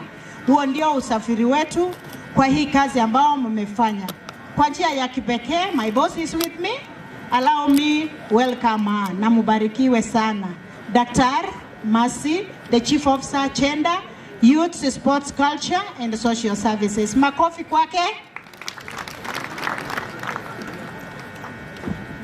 Happy Sabbath. Nyamira boys, happy Sabbath. Happy day. Wageni hamjambo. Wageni mko area? Hamjambo. Watoto hamjambo. How are you? Thank you so very much. I want to take this opportunity to thank the partners led by ENACOACH, our all-time partner in traveling here and there in the country. Thank you so very much for organizing this. It is a wonderful event, putting a smile on the vulnerable children's faces. It speaks volumes. And what I want to assure you is that this event will not be forgotten anytime soon. Always they will remember when ENACOACH came, because you are leading here together with other partners. So thank you so much for organizing this.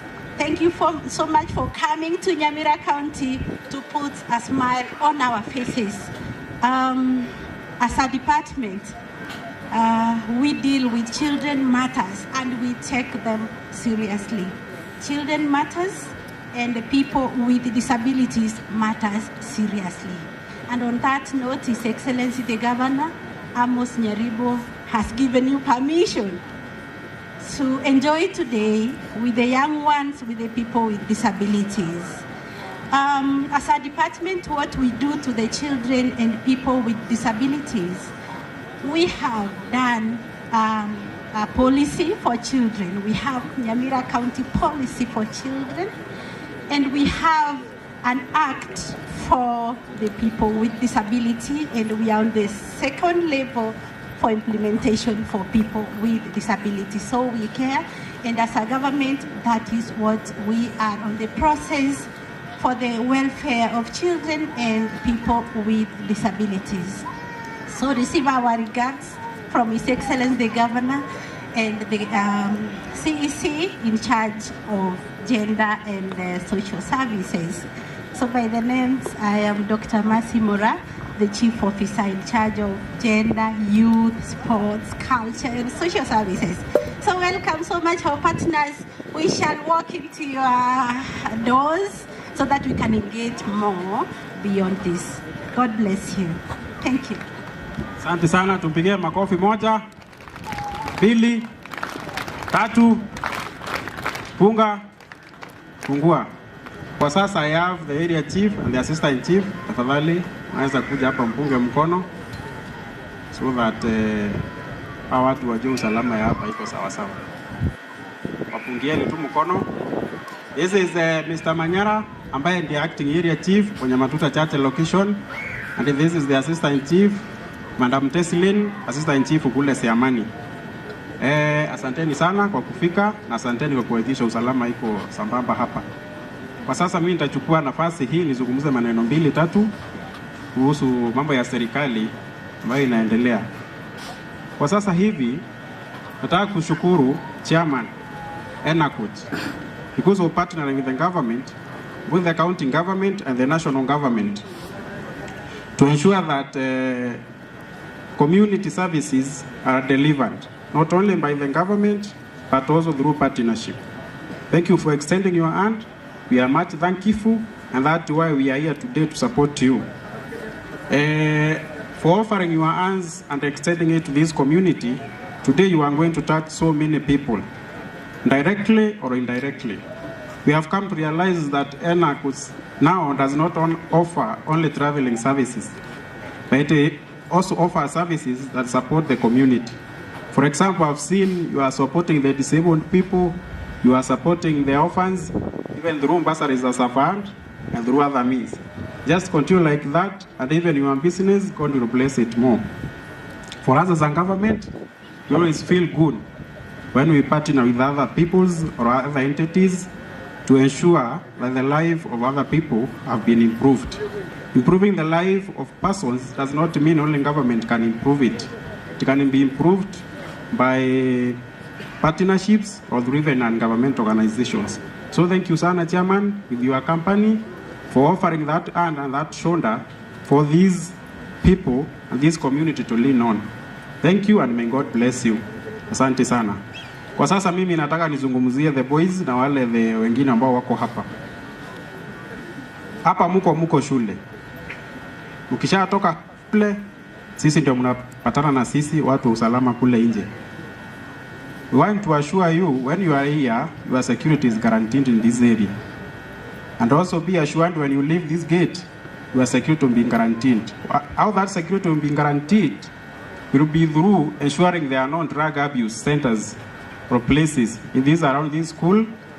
I want to tell Chairman that through the effort of these chiefs and the police officers around, they have ensured that there are no drinking outlet or alcoholic outlet within 300 meters from this school. We have ensured that we have closed all those outlets because that is a requirement from the government through the Education Basic Act. So we are ensuring that when a child or a student leaves the school, he moves to an environment that is safe and that can accommodate that child, so that he can be a very important person in this society.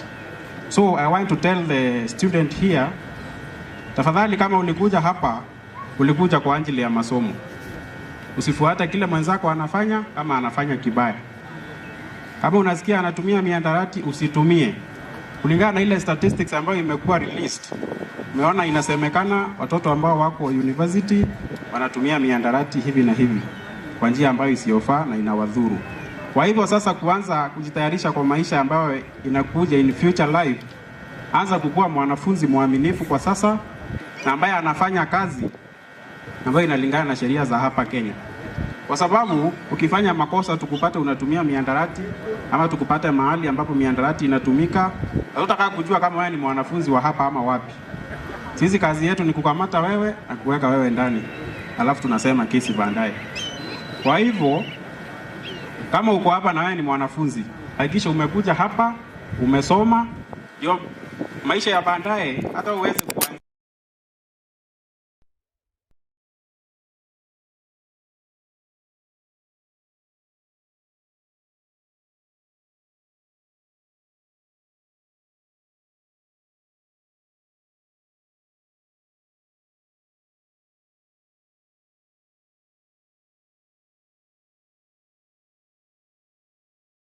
Sana, continue assisting this community and God will bless you. Mimi sina mengi ya kusema. Mungu awabariki na mkienda nyumbani msalimiane zaidi. Asanteni sana. Thank you very much. Makofi ya heshima. Asante sana serikali yetu kuu kwa to grace this occasion siku ya leo. Tafadhali send back our gratitudes that we are very, very thankful for giving us time and also the license to hold this event. We say thank you so much. Before we go to the next chapter, I would like to quickly introduce staff of ENACOACH so that we can break. All the staff for ENACOACH from our branches, kindly step forward very fast. If you know you work for ENACOACH, any office, kindly step forward. Juliet.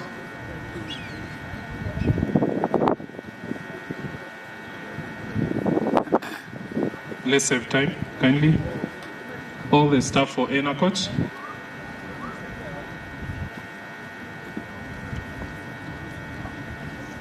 Just a summary is that for us to hold this event, all our staff are involved fully, from donations to management and organizing this wonderful event. And just for the records, the company is still running, so don't be worried. Buses on the road, everyone is being served. So this is the great team that makes me wake up every morning, because they are the backbone of our organization. It's just a representation of our staff from the branches. Probably because of time, our CEO will say something at the end, but we have a representation from Funyula. Just to have your hand. We have a representation from Narok. Just to have your hand. We have representation from the branding team. We have representation from Kisumu, Bwana Hagai. We have the head of workshop. He makes sure that all our vehicles are in good condition. Just to have. We have representation from customer care and call center. We have representation from Udhiru office. Wave your hand. We have representation also from Udhiru office. Just to wave your hand. We have representation from customer care. We have representation from Ekerenyo. We have representation, the head of customer care and call center, Dada Juliet, welcome. We have representation from Kadongo. We have representation, the head of finance and accounts, Dada Ross. We have representation from Kibera office. We have a representation from Mombasa and its environs. We have representation, the people dealing with parcels from Nairobi. We have representations from Nyamira, where we are. We have representation operations in Kisii. We have also representation from customer care. And also we have representation all the way from Siaya. We have representation from Katito. And overall, there is the one in charge of Mombasa as a region, also representing the whole team here. So this is just a summary of all our staff who have come to be with us today. Thank you so much. Before they leave, sir, this is an occasion of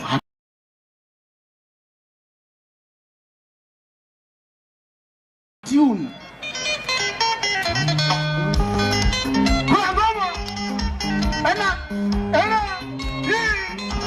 Kisumu yawa. Angalia ni rais. Bas, DJ. Ena, chairman, organize dancing competition. Huyu akuwe chairman. Hebu weke hiyo ya Kisumu, weke hiyo ya Kisumu, weke hiyo ya Kisumu. Hapo, twende kidogo. Geuka msalimie chairman. Geuka hivi salimia chairman. Chairman, simama kidogo, simama hapo mahali ulipo. Pokea salamu za hawa. Kama chairman mwenye basa na dance, wewe unaogopa nini? Asante. Kwanza huyu anaweza attract customer sana. Huyu. Very attracts on site kabisa. So thank you so much. That's our staff. We also have a lot of food soldiers who are with us today. You can wave from where you are, who have come all the way to be able to support us, and also our customers who are come to stand with us. So thank you so much. Also there is Alice, who is dealing with catering. She's busy. She's dealing so that every child gets a meal and all of us. So just to close this, because of time, I'll welcome the CEO for Enacoach, Mr. Richard Mogire. He's not Mr. Richard, I'm just reminded, it's Dr. Richard Mogire. Karibu. Mr. CEO, sit from the center here, speak from here so that cameras can roll you. Yeah, there. Wonderful. Wageni wetu waheshimiwa, amjambo.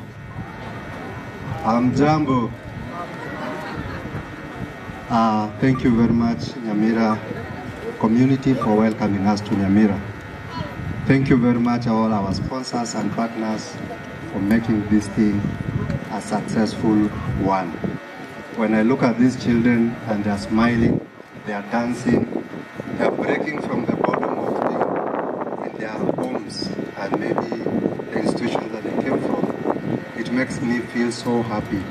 This is not in vain. So thank you very much, Chairman, for the initiative. Thank you very much, the whole company, the staff, the customers, and the partners for pushing this thing through. This is our 8th county, and we're still moving. Last year we were in Siaya, we were in Kisii County the year before, and next year we'll be in one of the counties also in Western. And we welcome all those that feel that this is a drive that can change the nation. It does not require so much for this to happen. It just requires your presence and something small, even to sing to them, to make them feel loved. We always do this in the month of February so that they can feel this is the month of love, when the rest are being given flowers and the rest.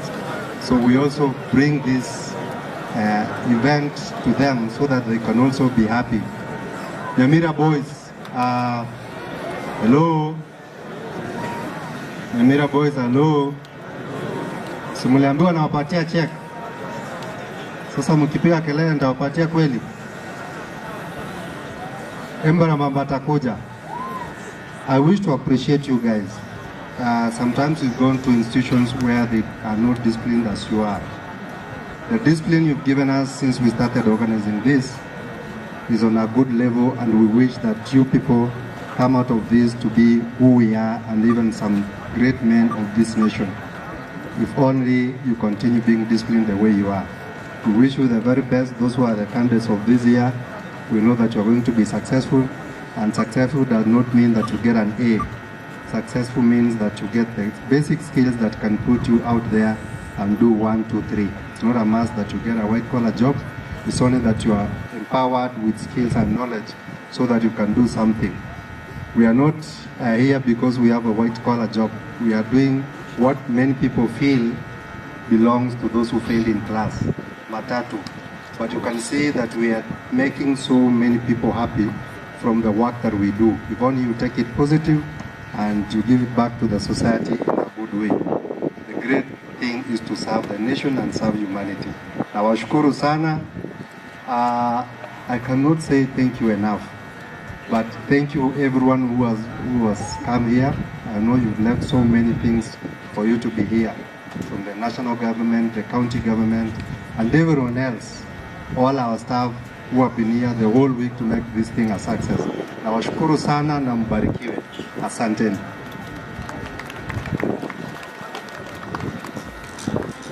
So I think we have completed just an emphasis, appreciation to the school, the management, and the boys. You have been great to us since we are here, since the other day, yesterday night, till 1 a.m.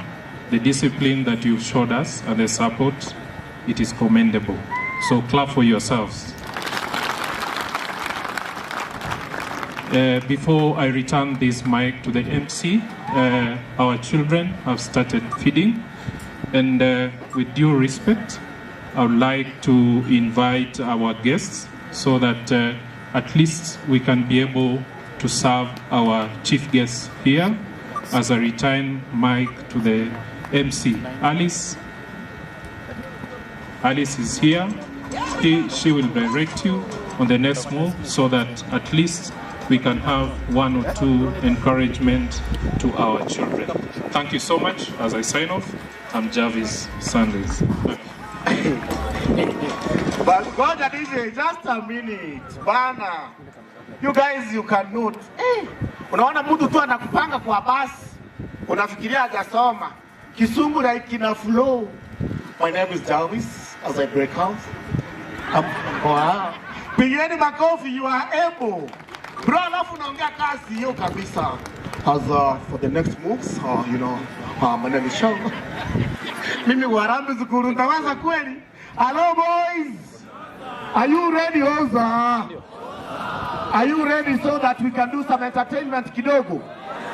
Nilete entertainment? Volume. What are you saying, bro? Yes. I want that real man who can speak what you are saying on your behalf. Huyu anaangalia nyuma, huyu. That one. Yes, yes, yes, yes, you. You see now, when you give an opportunity, no standing out.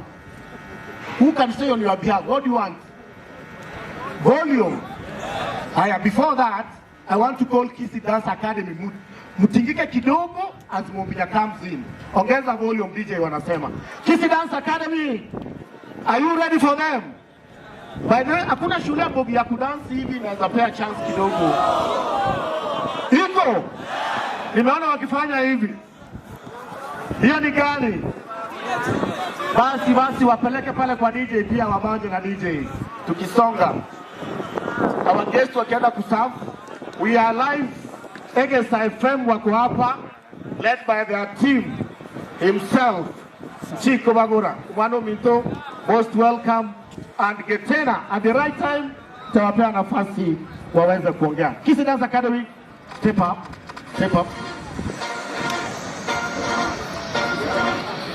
Kisi Dance Academy all the way. Blessing this year and an investment limited giving back to the society. Vijana wanajituma kaende.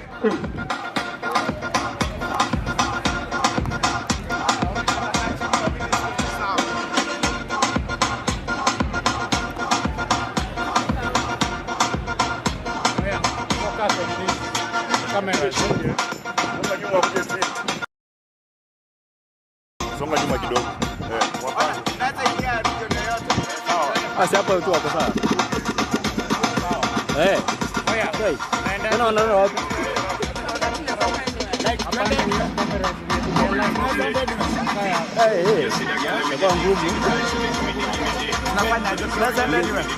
Ningesoma tu mbele ndio tunawapata. Wapi hapa?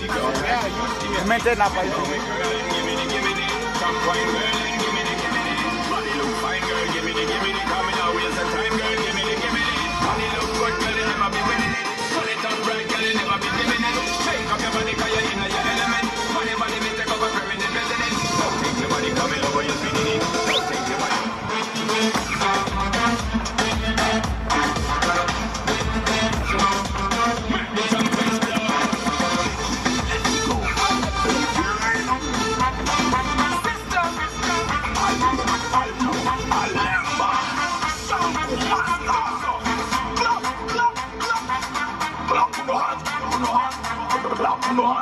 Everybody, let's go!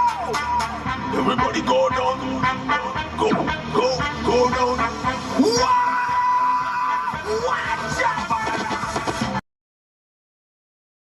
Everybody, I'm on to the beat. I did not support you this spin. In a canyon, we're so sweet. Nah, let's get down to business. In a Jesus, we're right now.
Nani anaweza?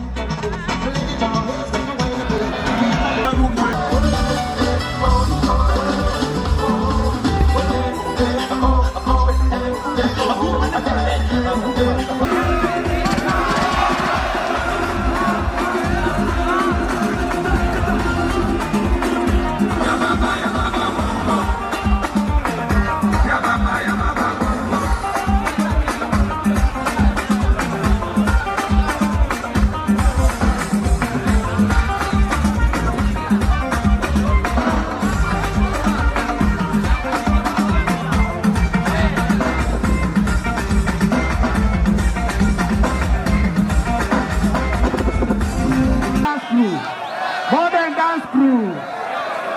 Ugawa sasa. Modern dance crew. Modern dance crew. Tena hawako ready. Hawako ready. Nyamira boys, Wow, I love. Empty.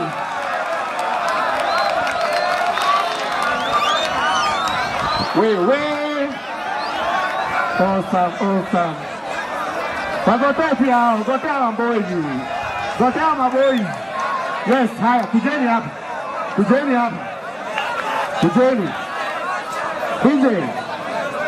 DJ wapeleke. Angalia wale, angalia studio. Angalia huku. Angalia hawa. Angalia maninja. Hata kama unaifeel dance hapo mahali huko. Mastingo mingi nizo eyo seleta kota tena tu mastingoni.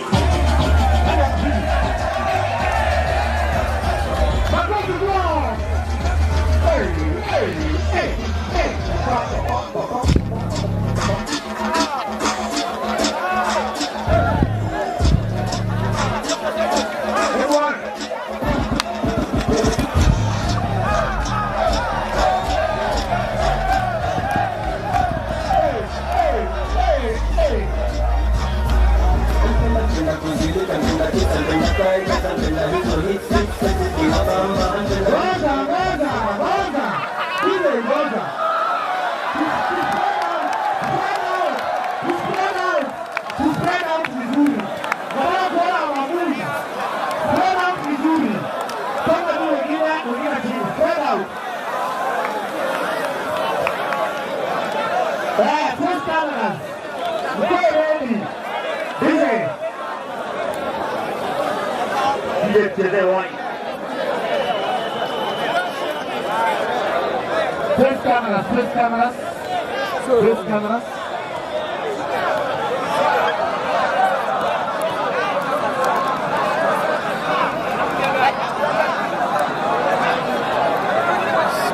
Oi.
Gota, tell us, look.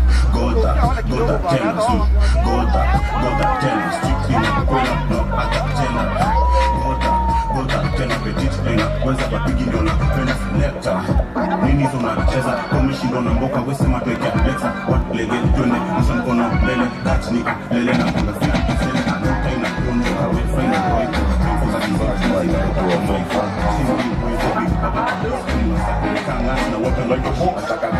Antaka that, unasikia kumibigana, anataka nitukafu. Anapenda makuchu, anapenda kasha, anapenda nyungu seti kapeku, anzeku. Antaka this, antaka that, unasikia kumibigana, anataka nitukafu. Anapenda makuchu, anapenda kasha, anapenda nyungu seti kapeku, anzeku smash. Anapenda mkuchu, sema kashi. Na mashashi, kanapenda mkuchu, na mabashi. Akina mkuchu, anakashi, kanapenda mkuchu, sema kashi.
I'm trying to fix that for you. If I can't afford that back that you want, then I will make that for you. I want to clean that for you. I need that day I show you. Too many times you argue, so if I want to use that for you. So now I'm choosing a bitch for a kid, and I'm going to have my clothes. So now they hear that dick, and you know that that fuck goes home. Don't act like you can't have clothes, don't act like you can't have clothes. Like how you act so cold, this time you got what I tell you no. But I want to make it low. I gotta take my time in life, so we gotta take it slow. I'm not used to this kind of stuff, but I can still make you know. Anytime that you want me, you wanna say I love you too, but I just can't say that. You want that hard, I'ma hit that truck, you know we can't make that purchase. One touch, make a leg start shake, make a leg start shake, that can make you nervous. Anytime that you have a host, I know what you have to do. I don't believe in that type that I can take you serious. I don't think no issues, but I'm trying to fix that for you. If I can't afford that back on you, then I will make that for you. I want those people, when I'm saying yeah, where's the agenda? I want those people, using me when I'm working on some paper. I want those people, come by and work in the rest. I want those people, my people, I want those people, when I'm saying yeah, where's the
Alright, wapigeni makofi jamani, wapigeni makofi mazuri. Nyamira Boys Modern Dance mnajipanga on stage. Nyamira Boys Modern Dance MCD. Nyamira Boys MCD Modern Creative Dance, you be ready? The best line.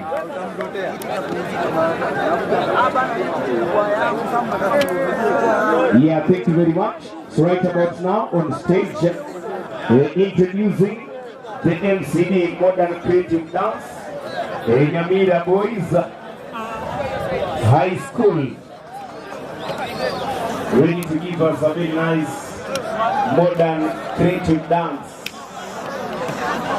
It's a dance, but remember it's telling a story. So remember wakati utakuwa unaangalia hii dance, utakuwa unajua kina cha dance hii.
Yeah, wapigeni makofi jamani. Wanaweza hawawezi? Mnasema walikuwa namba ngapi? Namba 1. Namba 1. Wapigeni makofi tena jamani. Haya kidogo basi, our guest bado wakula, tuendelee kujibamba, si ndio? Tuendelee ama tusiendelee? Kama mnajua hii. Watu wale kama mnajua. Ati